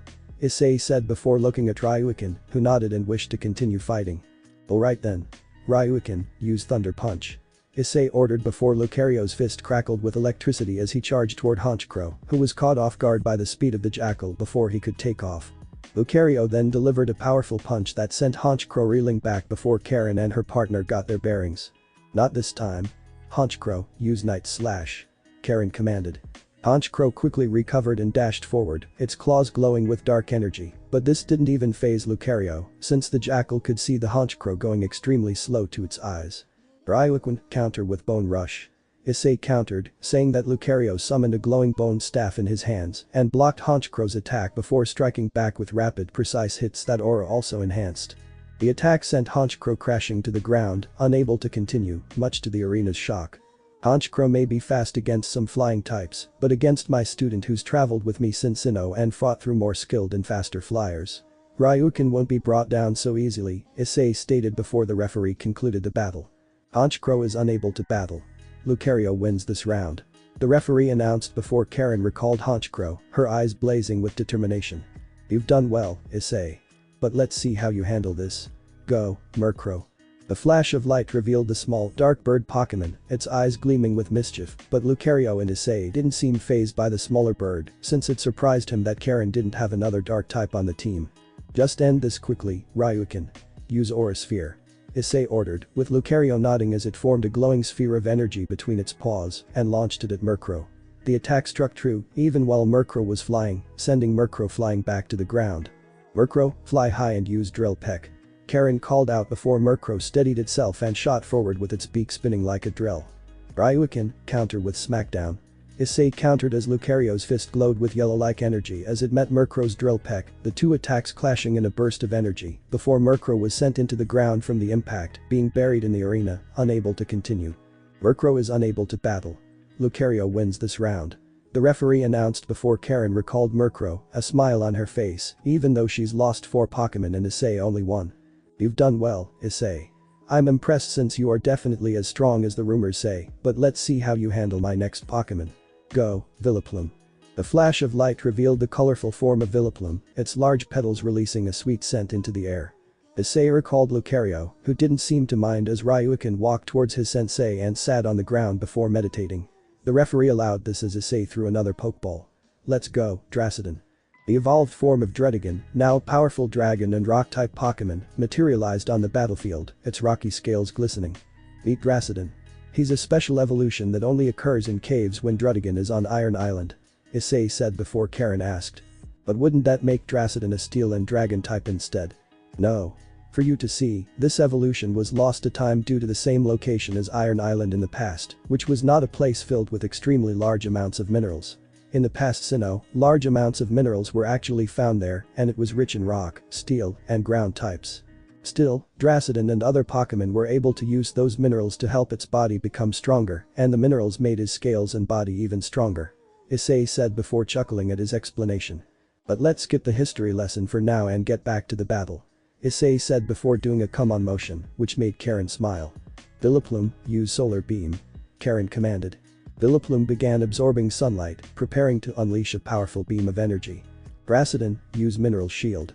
Issei ordered Dracidon to create a shield of minerals around itself, raising its defense and special defense, before Issei ordered him to use Stone Edge to surround himself, causing Karen to wonder what Issei was up to again. Vileplume. Call off the solar beam and switch to Petal Blizzard. Karen called out as Vileplume summoned a storm of razor-sharp petals that swirled toward Dracidon. Dracidon, use Stone Roar. Issei countered as Dracidon released a deafening roar that sent rocks flying at the target. Combined with the summoned Stone Edge, more collided with the Petal Blizzard, neutralizing the attack before the rocks continued toward Vileplume, striking it with powerful force. Vileplume, use Sleep Powder. Karen commanded before Vileplume released a cloud of sleep-inducing powder toward Dracidon. Dracidon, blow it away with Dragon Breath. Issei ordered before Dracidon unleashed a powerful stream of dragon energy, dispersing the sleep powder and hitting Vileplume directly. Now, Dracidon, finish it with Dragon Claw. Issei shouted. Dracidon's claws glowed with fierce energy as they charged toward Vileplume, delivering a powerful strike that sent Vileplume crashing to the ground, unable to continue. Vileplume is unable to battle. Dracidon wins this round. The winner is Issei. The referee announced. Karen recalled Vileplume, a smile on her face. Well done, Issei. You've proven yourself to be a truly formidable trainer. I look forward to seeing how you'll fare as we continue our next battle. Issei smiled, recalling Dracidon. Thank you, Karen. This was an incredible battle. Let's see what else you got up your sleeve. The crowd erupted in applause and cheers, celebrating the intense and thrilling battles they had just witnessed. The crowd's excitement was palpable as the battle between Issei and Karen continued. With Karen down to her final Pokémon, the stakes had never been higher. Karen smiled, determination shining in her eyes. You've battled well, Issei, but this isn't over yet. Go, Tyranitar. The flash of light revealed the massive form of Tyranitar, its rocky armor glinting under the stadium lights. Issei's eyes narrowed with focus as he prepared to bring out his final Pokémon before returning Dracidon. Alright, Tyranitar. This is going to be a tough one. Go, Dragonair.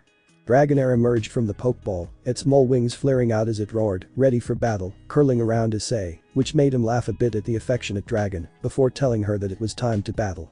Tyranitar, start with Rock Slide. Karen commanded before Tyranitar roared, summoning a cascade of boulders that fell from the sky toward Dragonair. Dragonair, dodge and use Dragon Dance.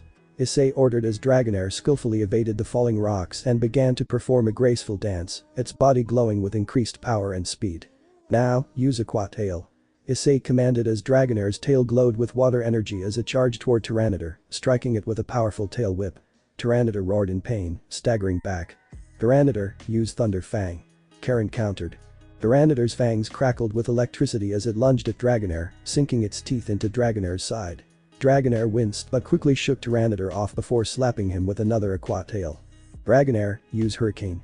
Issei called out as Dragonair flew into the air and began to summon a powerful gust of wind that swirled into a violent storm, battering Tyranitar with relentless force. Tyranitar, hang in there and use Stone Edge. Karen shouted.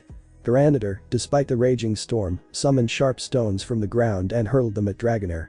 The stones struck Dragonair, causing her to cry out in pain. Dragonair, don't not give up. Use Dragon Rush. Issei commanded. Dragonair's body glowed with fierce dragon energy as she charged at Tyranitar, delivering a powerful attack that sent Tyranitar skidding back. Tyranitar, finish it with Hyper Beam. Karen ordered. Tyranitar began to gather energy in its mouth, preparing to unleash a devastating beam. Dragonite, dodge and use Draconic Impact. Issei countered just as Tyranitar fired the Hyper Beam. Dragonair soared high into the air, narrowly evading the attack.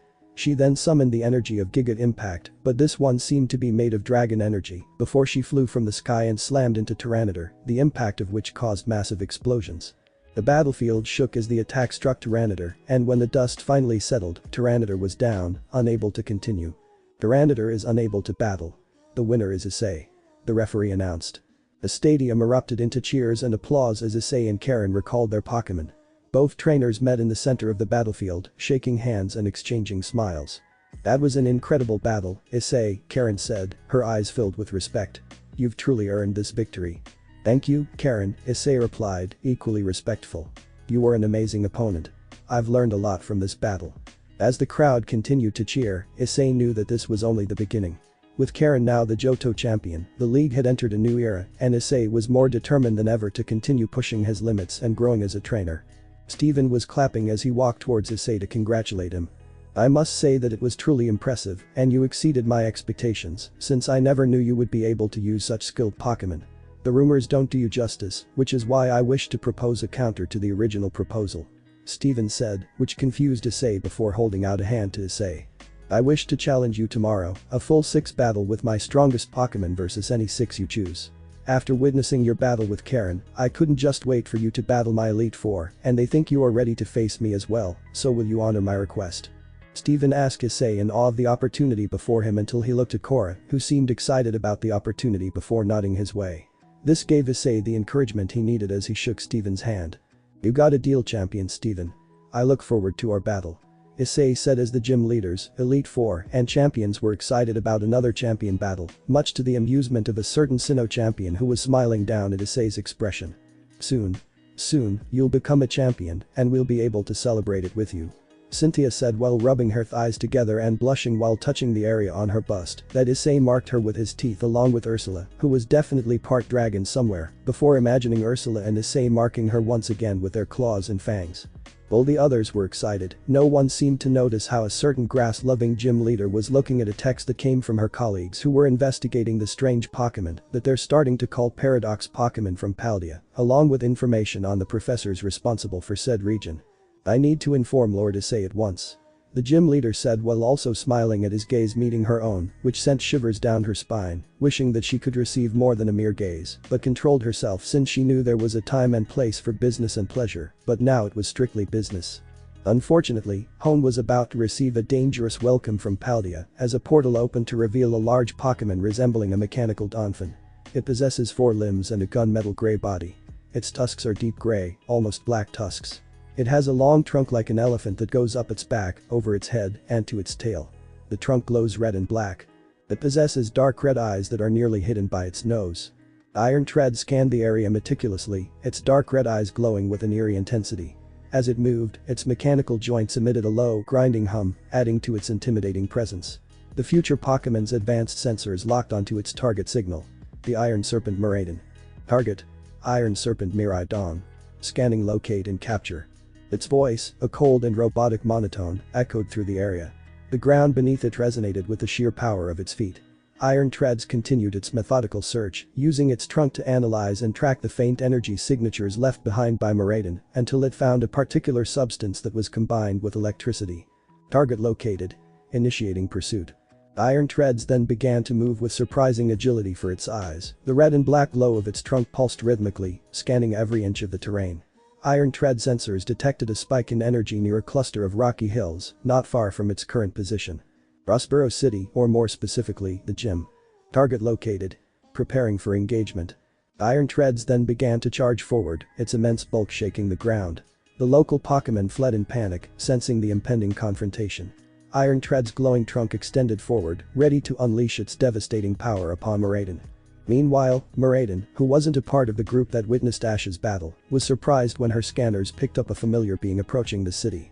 Miraidon then hacked into the security cameras until her electric blue eyes widened in surprise as she spotted the hulking form of Iron Treads. The sight of the mechanical dolphin here in Hone was unexpected, and she knew it posed a significant threat to the city and its inhabitants. "I can't let Iron Treads wreak havoc here," Miraidon muttered to herself. "I need to lure it away from Rustboro and keep Ash out of this fight." With a determined expression, Miraidon leaped from her vantage point, using her agility to maneuver swiftly through the rugged terrain. She knew she had to act fast to draw Iron Tread's attention away from the city. As she moved, she couldn't help but recall the events that led her to this moment. Unaware that someone was also seeing Iron Treads in its full glory before seeing Miraidon scurrying off into the wild. Damn it. What's that idiot thinking? Domino asked herself before excusing herself from the gym until Sabrina caught Domino's hand and nodded. It's Mira, isn't it? Domino was silent about this, telling Sabrina all she needed to know. Find her and protect her. Please. Don't have to tell me twice. Mira is a good person who's away from home, and I'll be damned if she gets hurt or captured. Domino said before she left the gym, unaware of Ash's grateful gaze, since he could tell that they were talking about possibly Miraiden. Thanks, Domino, Ash said before turning back to the battle as his Larian was fighting Roxanne's nose pass. Meanwhile, with Miraiden was able to find a safe place to hide herself while she was running away and making sure that Iron Treads was following her. Still, while she was running, her mind pondered why Iron Treads was even in Hone to begin with until a memory appeared in her mind. It was back at that strange lab, Miraiden whispered to herself, memories surfacing like fragments of a half-remembered dream. The other Miraiden had defeated me so easily. And those two people in the lab coats, who were they? And why are they after me now? Iron Treads continued its relentless pursuit, its sensors picking up the faint traces of Miraiden's energy. It advanced methodically, scanning every nook and cranny of the landscape. Miraiden glanced back, ensuring that Iron Treads was following her. Finally, reaching a secluded area far from the city, Miraiden hid behind a large boulder, taking a moment to check her reserves of power. She closed her eyes, focusing on the energy within her, feeling the electric current surging through her veins. Okay, let's see, Miraiden murmured, assessing her situation. Iron Treads is tough and relentless, but it has weaknesses. I need to exploit those if I'm going to stand a chance. She took a deep breath, steeling herself for the battle ahead. The memories of the lab and the other Miraiden flashed through her mind once more. Those people in the strange attire, they had to be the ones who sent Iron Treads after me. But why? What do they want with me? As she pondered these questions, Miraiden heard the grinding hum of Iron Treads approach. The mechanical Pokemon's dark red eyes scanned the area, its glowing trunk pulsing as it searched for its target. Target. Iron Serpent Miraidon. Scanning, locate and capture. Miraiden knew she had to act quickly. She emerged from her hiding spot, ready to confront Iron Treads. The air crackled with tension as the two future Pokemon faced off, each one prepared for the battle that would determine their fate. Alright, Iron Treads, Miraiden said, her voice steady and unwavering. Let's finish this. Iron Treads' eyes locked onto Miraiden as it initiated its attack. The mechanical Donphan unleashed a powerful earthquake, the ground trembling violently under its immense weight. Target engaged. Initiating combat protocols. Miraiden leaped into action, her human form moving with grace and agility. She skated across the rocky terrain, her speed leaving a trail of electric sparks in her wake. The ground continued to rumble beneath her, but she skillfully avoided the worst of the earthquake's impact. I can't afford to take any hits, Miraiden muttered, eyes narrowing in concentration. My power reserves are still low from the last battle. Her mind flashed back to the lab, to the other Miraiden who had so effortlessly overpowered her. The memory of that defeat was fresh, a reminder of her vulnerability. Iron Treads charged again, this time firing a barrage of energy beams from its glowing trunk. Miraiden dodged each blast with precision, but she could feel her stamina waning. She needed to conserve energy if she wanted to turn the tide of the battle. No more running, she decided, switching her focus from evasion to offense. It's time to fight back. With a burst of speed, Miraiden closed the distance between her and Iron Treads. She extended her arm, electricity crackling around her fingers. Summoning her remaining strength, she unleashed a powerful thunderbolt, striking Iron Treads head-on. The mechanical Pokemon recoiled, its systems momentarily disrupted by the electric attack. But Iron Treads quickly regained its composure, retaliating with a vicious iron head, its tusks glowing menacingly as it charged toward Miraiden. Miraiden braced herself, skating to the side just in time to avoid the full brunt of the attack. She countered with a quick series of strikes, each one infused with electric energy, aiming for the joints and weaker points in Iron Treads' armor. Target. Engaging in offensive maneuvers. Adapting strategy. Iron Treads adjusted its stance, preparing for another onslaught. Miraiden could sense the shift in its tactics, recognizing that it was analyzing her moves. She needed to stay unpredictable to outsmart the relentless machine. Let's see how you handle this, she said, her voice filled with determination. Gathering her energy, she launched a powerful volt switch, disappearing in a flash of light and reappearing behind Iron Treads. She followed up with a charged Dragon Pulse, the energy blast hitting Iron Treads from behind. The mechanical Pokemon staggered, clearly affected by the combination of attacks. But it wasn't down yet. With a mechanical roar, it turned to face her, ready for another round. Miraiden took a deep breath, feeling the strain on her body. She knew she couldn't keep this up for much longer. Every move, every attack had to count. Come on, Miraiden, she urged herself. Just a little more. She skated forward, her speed a blur, and prepared to deliver a decisive blow. The battle was far from over, but she was determined to protect Hoenn and prove that she could overcome any challenge, no matter how formidable. Meraiden continued her attempts to be unpredictable, zigzagging through the terrain and using quick, precise attacks to chip away at Iron Tread's defenses. Her agility was impressive, but Iron Treads adapted swiftly, switching to area of effect (AoE) attacks to counter her speed. Iron Tread summoned a sandstorm, the harsh winds and flying debris, obscuring Meraiden's vision and sapping her energy. She shielded her eyes and tried to maintain her footing, but Iron Treads followed up with a powerful magnitude, the ground beneath her feet buckling and cracking. Meraiden stumbled, her energy reserves dwindling rapidly. Before she could regain her balance, Iron Treads launched into a rollout, its massive body barreling towards her with unstoppable force. The impact sent her flying into a nearby waterfall, the rushing water cascading over her and causing her electrical system to short out. Struggling to her feet, Meraiden felt the sting of defeat creeping in. She watched as Iron Treads approached, its dark red eyes glowing with a relentless determination. DTH, this sea can't be eyed, Meraiden thought, despair washing over her. Am I really going to lose again? Just as Iron Treads prepared to deliver the final blow, a scream echoed through the area. The piercing sound caused Iron Treads to short-circuit temporarily, its movements becoming jerky and erratic. Meraiden, weakened and barely able to stand, collapsed against the rocky wall of the waterfall. The source of the scream was quickly identified as a Minxino perched on the shoulder of a woman with striking features and a confident stance. Next to her stood a Loudred, its mouth open wide in preparation for its next move. Domino, Meraiden whispered, recognizing the woman.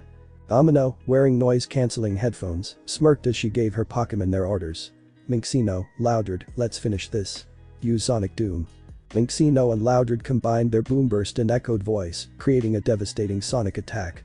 The sound waves rippled through the air, targeting Iron Treads with precision. The mechanical Pokémon systems were overwhelmed, causing it to stagger and glitch. Target. Under attack. Systems compromised. Engaging defensive mode.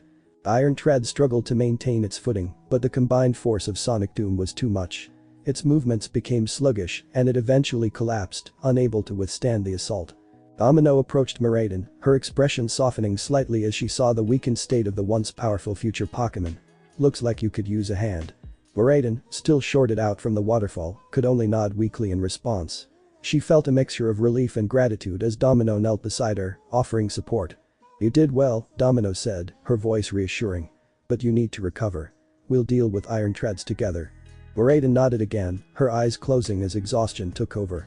The battle was far from over, but with Domino's help, she knew they stood a chance against whatever challenges lay ahead. Domino carefully took off her noise-canceling headphones, her eyes never leaving the fallen Iron Treads. From her belt, she retrieved a unique Pokeball that gleamed with a futuristic design. It was similar to the Beast Balls used for capturing Ultra Beasts, but even more advanced. This was a Paradox Ball specially designed to capture and contain future Paradox Pokémon. With a precise throw, she sent the Paradox Ball hurtling towards Iron Treads. The ball made contact, opening with a flash of light that enveloped the mechanical Donphin. Iron Treads was drawn into the ball, its form dissolving into energy and being securely contained within the advanced device. The Paradox Ball shook once, twice, and then clicked shut, signaling a successful capture. Domino picked up the ball, a satisfied smile on her face. Gotcha, Domino said softly, tucking the Paradox Ball back onto her belt. She then turned her attention to Meraiden, who was still recovering from the intense battle and her encounter with the waterfall. Rest easy now, Domino said, her tone more gentle. We'll get you back to full strength soon. Meraiden managed a weak nod, her body still trembling from exhaustion and the aftereffects of her battle with Iron Treads. She felt a sense of relief knowing that Domino had intervened and successfully captured the formidable threat. Domino gently helped Meraiden to her feet, supporting her as they began to make their way out of the waterfall's vicinity. Let's get you somewhere safe, she said, her voice filled with determination. We need to figure out who sent that Iron Treads after you and why. As they moved away from the waterfall, the local Pokémon that had fled earlier began to return cautiously, sensing that the immediate danger had passed. Domino kept a watchful eye on their surroundings, ensuring no further threats emerged. Whoever's behind this won't stop here, Domino muttered to herself, her mind racing with possibilities. But we'll be ready. Together, they headed towards a safer location, leaving behind the site of their intense confrontation. With the Paradox Ball securely holding Iron Treads and Meraiden slowly regaining her strength, they knew they had overcome one challenge. But many more questions and battles awaited them. Domino then called out Wigglytuff, who appeared in a flash of light, her large eyes filled with concern as she saw the state of Meraiden. Wigglytuff, can you carry her? Domino asked, her tone soft but firm. Wigglytuff nodded and gently lifted Miraidon onto her back, cradling the weakened Pokémon with surprising strength and tenderness. Domino then pulled out her cell phone and tapped the contact labeled boss. She put the phone to her ear, listening to the ringtone as they moved away from the waterfall. After a few moments, Giovanni's voice came through, calm and authoritative as always. Domino, what do you have to report? Boss, I have some news for you, Domino said, keeping her voice steady. We've encountered a future Paradox Pokémon here in Hone. It appears someone is sending them after specific targets. Giovanni's interest was piqued. Go on. I managed to capture a future Paradox Pokémon that looks like a mechanical dolphin. It's called Iron Treads, Domino continued. Its target was Miraidon, who was in her human form. I'm with her now, and we're safe for the moment. Giovanni's expression was unreadable, but his voice carried a hint of intrigue. Interesting. And Miraidon's condition? She's weakened, but she'll recover. The battle took a lot out of her, Domino replied, glancing at Miraidon, who was resting on Wigglytuff's back. Giovanni nodded, his eyes flicking to the screen where a new Pokémon appeared in their base. We need to find out who's sending these Paradox Pokémon and why. This could be a significant threat or an opportunity. I agree, Domino said. I'll continue to investigate and keep you updated on any new developments. Good. Ensure Miraidon is safe and regains her strength. We'll need her for whatever comes next, Giovanni instructed. And keep that Iron Tread secure. It could provide valuable insights. Understood, boss, Domino replied, ending the call and putting her phone away. As they moved towards a safer location, Domino's mind was already working on the next steps. She needed to uncover the source of these Paradox Pokémon and their motives. With Miraidon by her side and Giovanni's resources at her disposal, she knew they stood a chance against whatever threats lay ahead. Domino looked down at the Paradox ball containing Iron Treads, her determination stealing. We'll get to the bottom of this, she promised quietly. And whoever's behind it won't know what hit them. Giovanni stared intently at the Paradox ball on his desk, its futuristic design gleaming under the light of his office. He knew the implications of what Domino had uncovered. Giovanni realized that to navigate this new threat, he needed to consult someone who had the power and knowledge to deal with such extraordinary matters. Someone he had a complicated history with and a healthy respect if not outright fear for. He took a deep breath and tapped the lockdown privacy button on his office console, sealing the room from any prying eyes or ears. This call was not one he made lightly, nor one he particularly looked forward to. Giovanni pulled up the contact and initiated the call to one of the few people in the world he genuinely feared. Issei Haidu.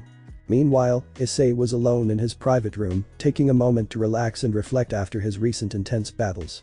The familiar, yet surprising, chime of his phone broke the silence. He glanced at the screen and saw the name, raising an eyebrow in curiosity. With a swipe, he answered the call. Giovanni, Issei said, his tone neutral but laced with underlying tension. What brings you to call me? Giovanni's face appeared on the screen, his expression serious. Issei, we need to talk, he said, getting straight to the point. A situation has come up that involves future Paradox Pokémon. My agent, Domino, captured one in Hone and Iron Treads and it was targeting a Miraidon. I believe you have some experience with these matters. Issei's eyes narrowed slightly as he processed the information. Future Paradox Pokémon, you say? And targeting Miraidon specifically, that's troubling. Giovanni nodded. Yes. I've locked down all information regarding this from all regions. Still, the implications are vast, especially since others in Paldea seem to find a few of these Paradox Pokémon from the future. We don't know who's behind this yet, but it's clear that whoever it is possesses technology and knowledge far beyond the ordinary. Issei leaned back, thinking while recalling the Iron Jugulus and the fact that Miraidon is a Pokémon of the past, not the future, which means that Pokémon from both the past and future are in Paldea. Iron Treads and Miraidon. It sounds like someone has an interest in playing God and bringing Pokémon from the future. Have you been able to gather any more details about these Paradox Pokémon? Not much, just that these Pokémon have been specifically sent for targets. We're in the dark about their exact motives or the technology they're using, Giovanni admitted, his frustration evident. Issei considered his options. He had his battles and challenges to face, but this new threat couldn't be ignored, which is why he had his informants in Paldea. I'll help, but on my terms. I'll need access to all the data you have on these incidents and the Paradox Ball technology. Giovanni's relief was palpable. Agreed. I'll send everything we've got. And don't worry about Ash. He is fine and wasn't involved in the battle. Also, be careful. Whoever is behind this clearly has no qualms about manipulating powerful entities. Issei nodded, glad that Ash was safe but concerned about the professors of Paldea and their intentions. Understood. We'll get to the bottom of this. Keep me posted on any new developments. And Giovanni, don't make me regret helping you. Giovanni managed a small, wry smile. I wouldn't dream of it. With that, the call ended. Issei sat back, the weight of a new mission settling on his shoulders. He knew this would be no ordinary challenge. Still, with his skills and resources, along with Giovanni's organization, they stood a chance of uncovering the truth behind the appearances of the Paradox Pokemon. Giovanni, meanwhile, took a moment to compose himself before Domino called him back to his office to share the news that Ash got his second badge, which made Giovanni smile in a moment of being a proud father. The man had done many things in his life, but if there's one thing he never regretted, it was having Ash as his son and Delia as his wife. Ash was sitting next to the phones and speaking to his brother while they were waiting on the results of having Miraiden checked up on by Nurse Joy of the Pokemon Center. Ash thought that if anyone had advice on how to help Mira, it would be his brother, and surprisingly, Issei had some interesting advice about how to help Mira. I'm still surprised Mira is actually one of those strange Pokemon that have been appearing in some of the regions, but if some damage to her is the case, then I think it's best you focus on helping her physical condition and make sure she's gaining electricity since she needs it to keep her engine running. It's like a car when the battery is leaking out more electricity than the car needs to start up. If her core is unharmed, then she'll be fine, but if the core is harmed, then you'll need a more skilled engineer to help repair the damage to Mira. Issei explained that he had been reading the results of the investigation about the Paradox Pokemon, while Ash nodded thoughtfully, absorbing his brother's advice. Thanks Issei. I'll make sure to keep an eye on her core and get her to an engineer if it comes to that. Do you have any suggestions on where I can find someone who specializes in this? Issei's voice crackled slightly over the phone. Actually, yes. There's a well-known engineer in the Unova region who is very skilled in both electric and steel Pokemon. He's done extensive research on both types and might have the expertise to help with Miraiden's core if it's damaged. But hopefully, Nurse Joy will have good news for you. As if on cue, Nurse Joy emerged from the examination room, holding a clipboard and wearing a reassuring smile. Ash quickly thanked his brother and hung up, standing up to greet Nurse Joy. How's Mira? Ash asked, a hint of worry in his voice. Nurse Joy's smile widened. Miraiden's core is intact, which is great news. She does have some external damage from whatever beat her so ruthlessly, but with proper care and enough electricity, she'll recover well. I recommend regular treatments at the Pokemon Center to make sure she's getting better and some special herb supplements from Paldea that will help her regain her strength faster. Ash sighed in relief. Thank you so much Nurse Joy. I'll make sure to follow your instructions. As he prepared to leave the Pokemon Center, Ash felt a renewed sense of determination. He knew that with the right care and attention, Miraiden would be back to her full strength in no time. And with Issei's advice in mind, he was confident that he could handle any challenges that came their way. Heading out into the bright sunshine, Ash glanced at Miraiden, who was resting but looked more at ease now. Alright, Mira, he said softly, let's get you back to full power. Mira smiled as she was thankful that Ash was still fine while Domino was speaking to Nurse Joy, who was smiling at Domino while speaking in code. Thank you for all your help, Nurse Joy, Domino said, but the nurse heard the real sentence. Inform Giovanni about Mira's condition. What about Iron Treads?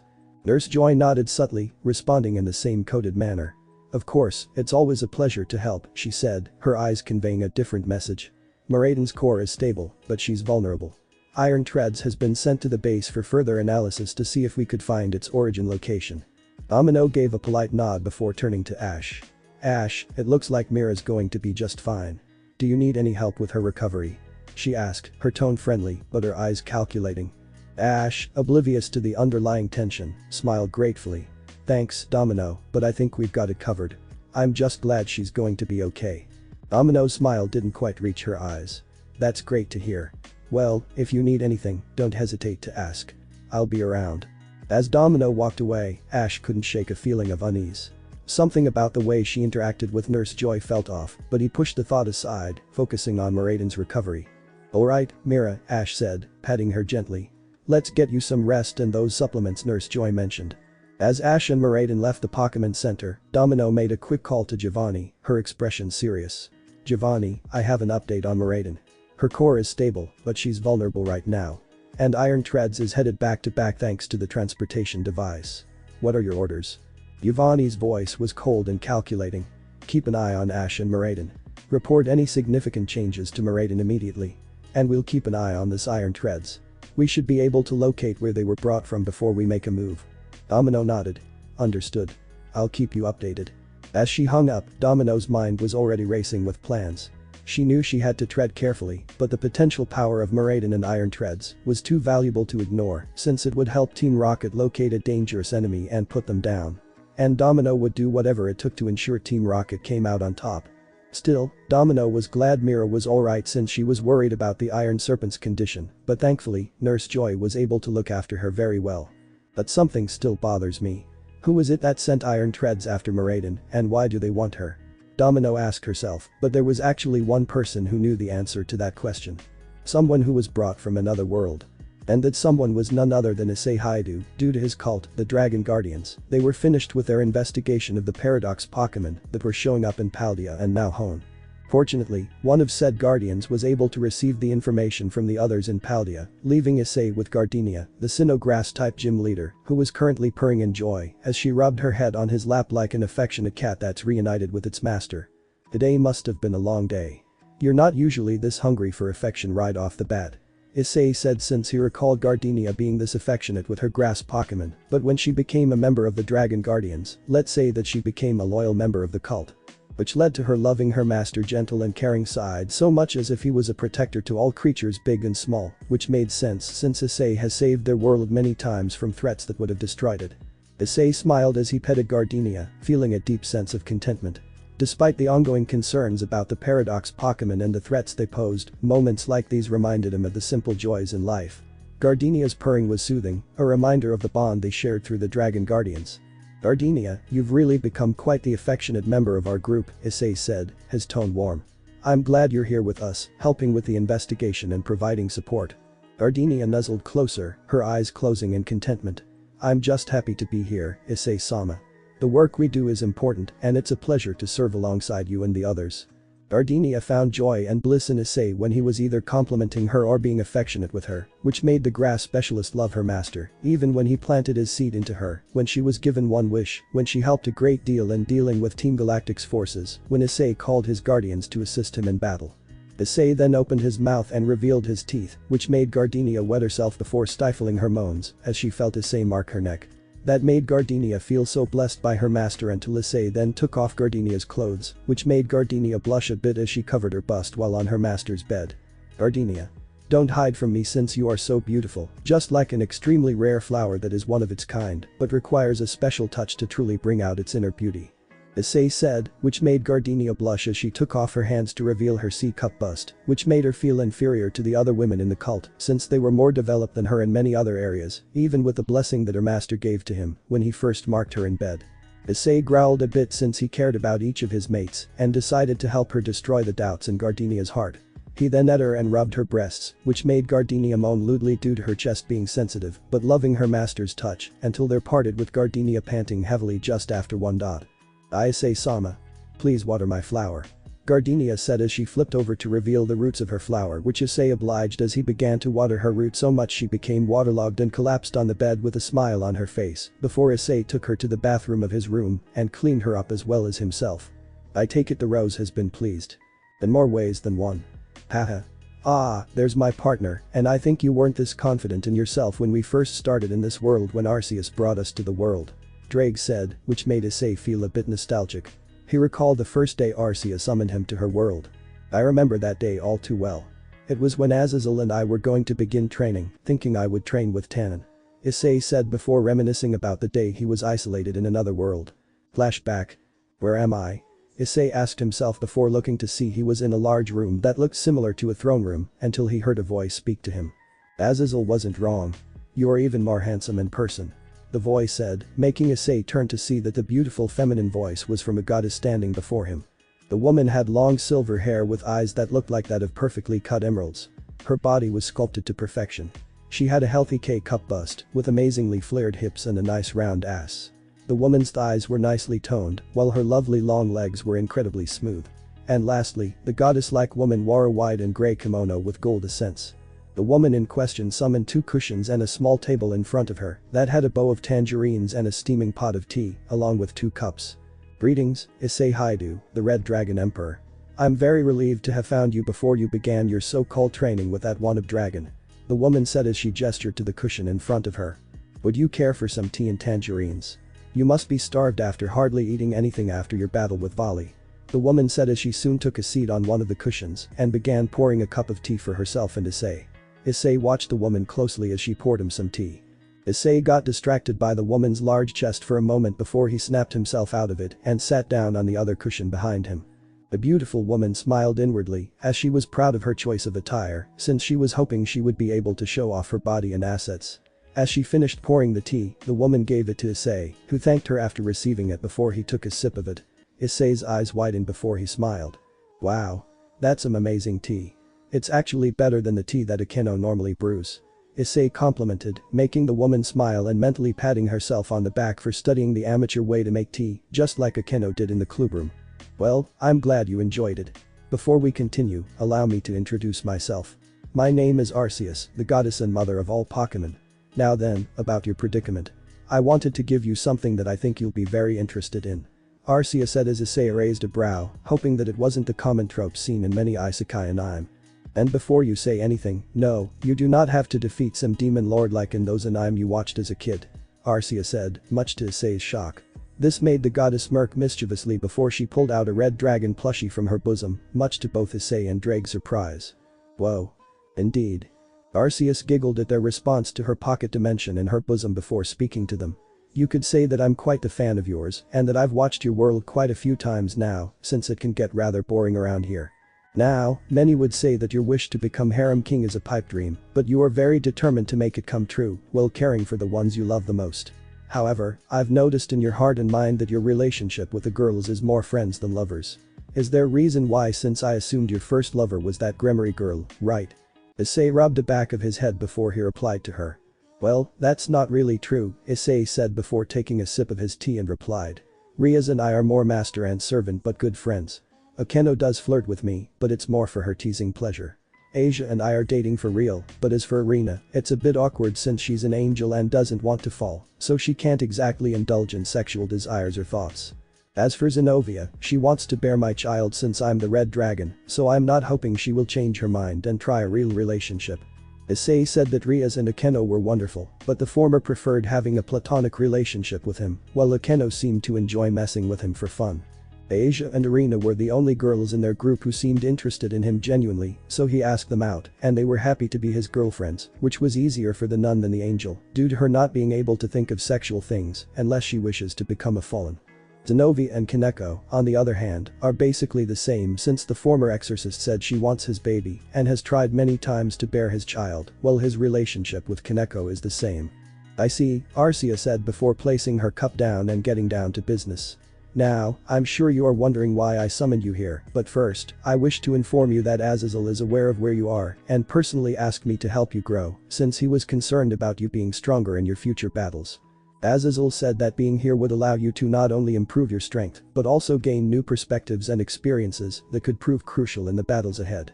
He believes that the challenges you face in this world will test and refine your abilities in ways that your previous training might not have. Issei listened attentively, his curiosity piqued by Arceus's explanation. So, what exactly do you want me to do here? Arceus leaned forward slightly, her eyes glinting with a mixture of warmth and determination. In this world, there are creatures and powers that exist beyond your usual understanding.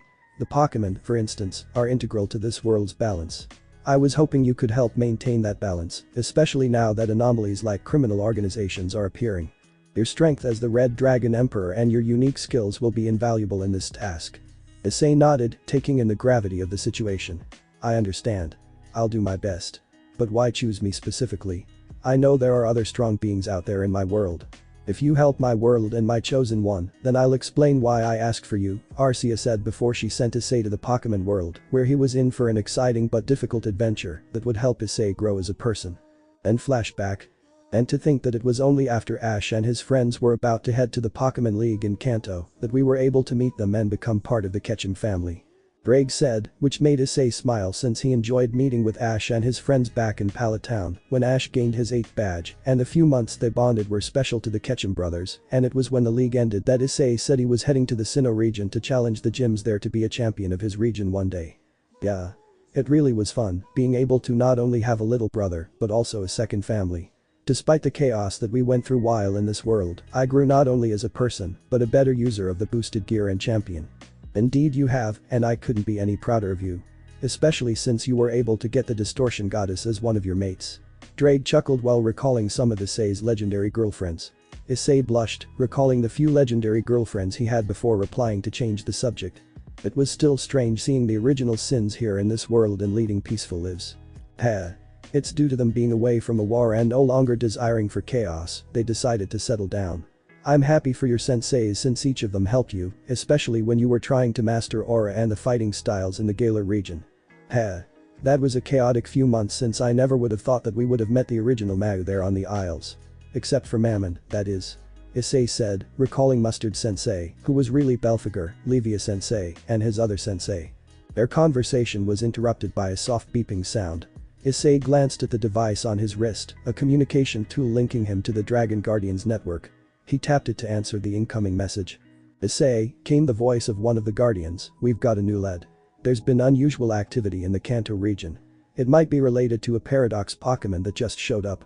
Issei's expression grew serious. What kind of activity? There have been sightings of Pokémon behaving erratically, and we've detected a faint signal that resembles the energy signatures we observed in Paldea. Issei stood up, gently brushing Gardenia's hair away from his lap. Thanks for the update. I'll head to Kanto immediately to investigate. Keep monitoring the situation in Paldea and inform me of any significant developments. Gardenia looked up at him, her expression a mix of concern and curiosity. You're leaving? Issei nodded. Yes, it seems there's more to this mystery that needs to be uncovered. But don't worry, I'll be back as soon as I can. Keep up the good work here, and I'll make sure we're all in the loop. With that, Issei prepared to depart. As he gathered his belongings and activated his teleportation magic, he couldn't help but reflect on the complexity of the situation. The paradox Pokémon were becoming increasingly problematic, and the presence of Iron Treads and Miraidon indicated a larger scheme at play. As Issei arrived in Kanto, more specifically Vermilion City Gym, he scanned the area outside the city for the strange energy until he felt it was coming from the power plant, the home to the legendary bird Zapdos. Why would a paradox Pokémon come here? Issei asked himself before Korra appeared from her Pokeball and had a serious look on her face. This scent is familiar to me. I've faced a being with this scent back in my time. So you know who this is? Maybe, Korra said as the duo got closer to the power plant where a Pokémon was standing on top of the building, gathering up all of the electricity within it. The Pokémon seemed to resemble a magneton, but different since it was a blue-gray creature made up of 3 balls with screws attached to each head. They possess 4 magnets on their bodies, 2 attached to the top head and 2 attached to the bottom heads, using the latter 2 as legs. The tips of each magnet are coated in tufts of iron filings, with tufts of similar shape and size existing on the top of the main head's body, as well as a tail. They have yellow eyes, and the main head has purple markings that look like eyeshadow, as well as 4 black dots resembling a mouth. Korra growled as she recognized this Pokémon before speaking to Issei. This is a Sandy Shox. Annoying little bug since it seems to enjoy attacking anyone that got near it and loved thunderstorms since it tries to gather up the lightning from said storms. So whoever sent Sandy Shox here wants it to absorb all of the power plant power. Yes. Lucky for us, Sandy Shox is an electric and ground type, meaning we can use it to our advantage. Plus, I can tell it used its shiny armor to prevent any grass moves from harming it. Korra said while Issei noticed that it was using Mirror Coat. I get it, so shiny armor is basically Mirror Coat, and if that's the case, then we'll just need to barrel our way with physical attacks. Issei said before tapping Korra on the shoulder. Listen. I'll draw its attention while you get collision course ready. Issei said as he headed out and waved at the paradox Pokémon. Hey Sandy Cheeks. Over here. Issei shouted, which got Sandy Shock's attention immediately captured and turned its multiple heads toward Issei.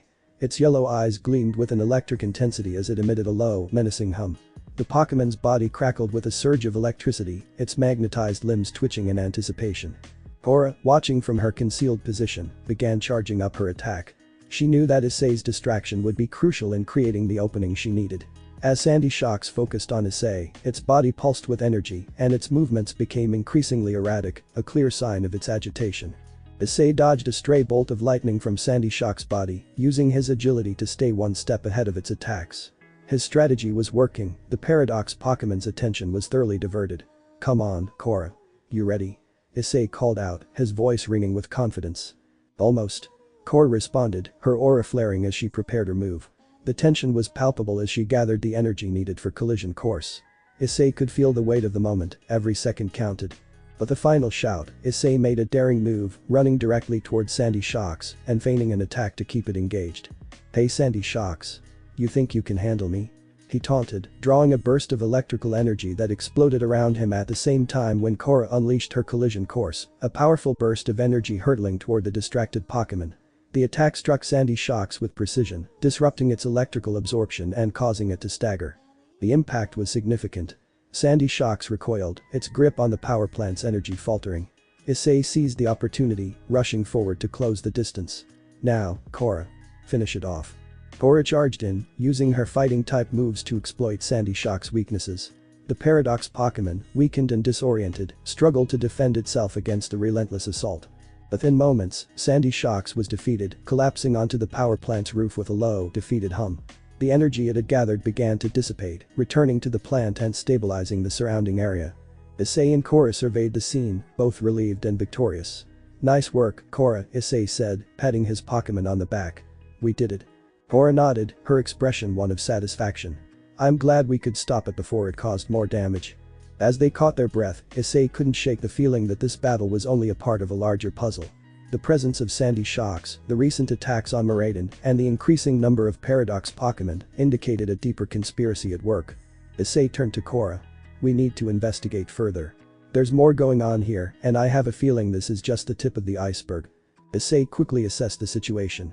With Sandy Shocks weakened, he took out a past Paradox Ball, a special Pokeball, designed to capture Paradox Pokémon from different eras, specially designed by Team Rocket. He tossed it at Sandy Shocks, watching as it enveloped the Pokémon in a burst of energy. The ball wobbled, then clicked, signaling a successful capture. Got it, Issei said, securing the ball in his hand. Let's head inside and see what's going on. He and Korra moved cautiously toward the entrance of the power plant. Inside, the sight that greeted them was unexpected. A man was standing near a control panel, flanked by another Miraidon and a Pokémon Issei didn't recognize. The Pokémon had a ghostly appearance, with a sleek floating body and a mischievous glint in its eyes. It seemed to be a Fluttermane, based on Korra's reaction. Korra narrowed her eyes at the Fluttermane. That's a Fluttermane. They're known for being quite bothersome. They enjoy pranking and scaring people, often using their ghostly abilities to create chaos. Issei observed the scene. The man appeared nervous, his eyes darting between Miraidon, the Fluttermane, and the approaching intruders. His unease was palpable. Who are you? What do you want? He demanded, his voice shaky. Before Issei could respond, the man quickly pulled out a device from his pocket and activated it. A shimmering portal appeared behind him. Miraidon and Fluttermane, clearly reacting to the threat, used their powers to try to create a barrier. Miraidon unleashed a surge of electricity, while Fluttermane used its ghostly abilities to obscure the area with a thick mist. Get me out of here. The man shouted, stepping toward the portal. Now.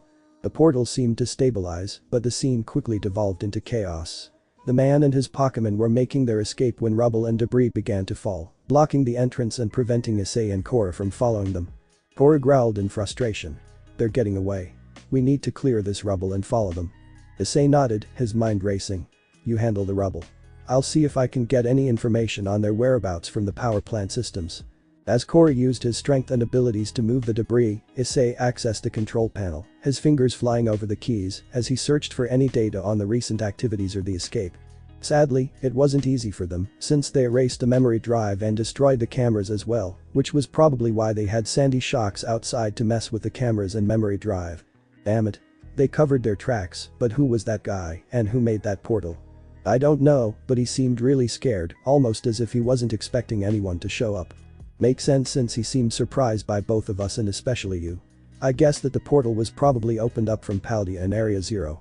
Unfortunately, we don't have much proof since this is all a theory. Even with the information from the Dragon Guardians, we don't know if they're gathering information in Area Zero. Issei said since Paldea was a strange region, especially Area Zero, since Issei heard from Chorus about the professors there and their research on time travel, which made Issei think that it was time he paid a visit to Chorus to see what he knew about time travel. Issei then pulled out a phone and tapped a number on it that began to ring from Alola until it was picked up by the man he was calling. Ah, Haidu. How nice to hear from you. To what do I owe the pleasure of speaking to the Red Dragon Emperor? Chorus asked before Issei rolled his eyes. Cut the game, Chorus. You know why I'm calling. Do I? What do you know about Area Zero? Ah. This is about the Paradox Pokémon, yes. Well, I can only tell you what I do know, since someone was so rude to steal my teleportation technology. I swear, no one cares about asking nowadays. Wait a minute. Someone stole your equipment and you didn't even notice it. That's surprising since you were Geddes' right-hand man. Well, I may have underestimated them, but from what I know about Area Zero is that Professor Turo and his wife own it. They've been obsessed with time travel like Luciman was with the Ultra Beast Pokemon. They kept talking about how they wanted to try to bring Pokemon from the past and future to our time. Still, of course, I thought it would be amusing, so I helped a little with the experiments until we were shut down due to the experiment being unethical for humans and Pokemon. But I'm guessing someone got the project back up and running. Huh. And succeeded.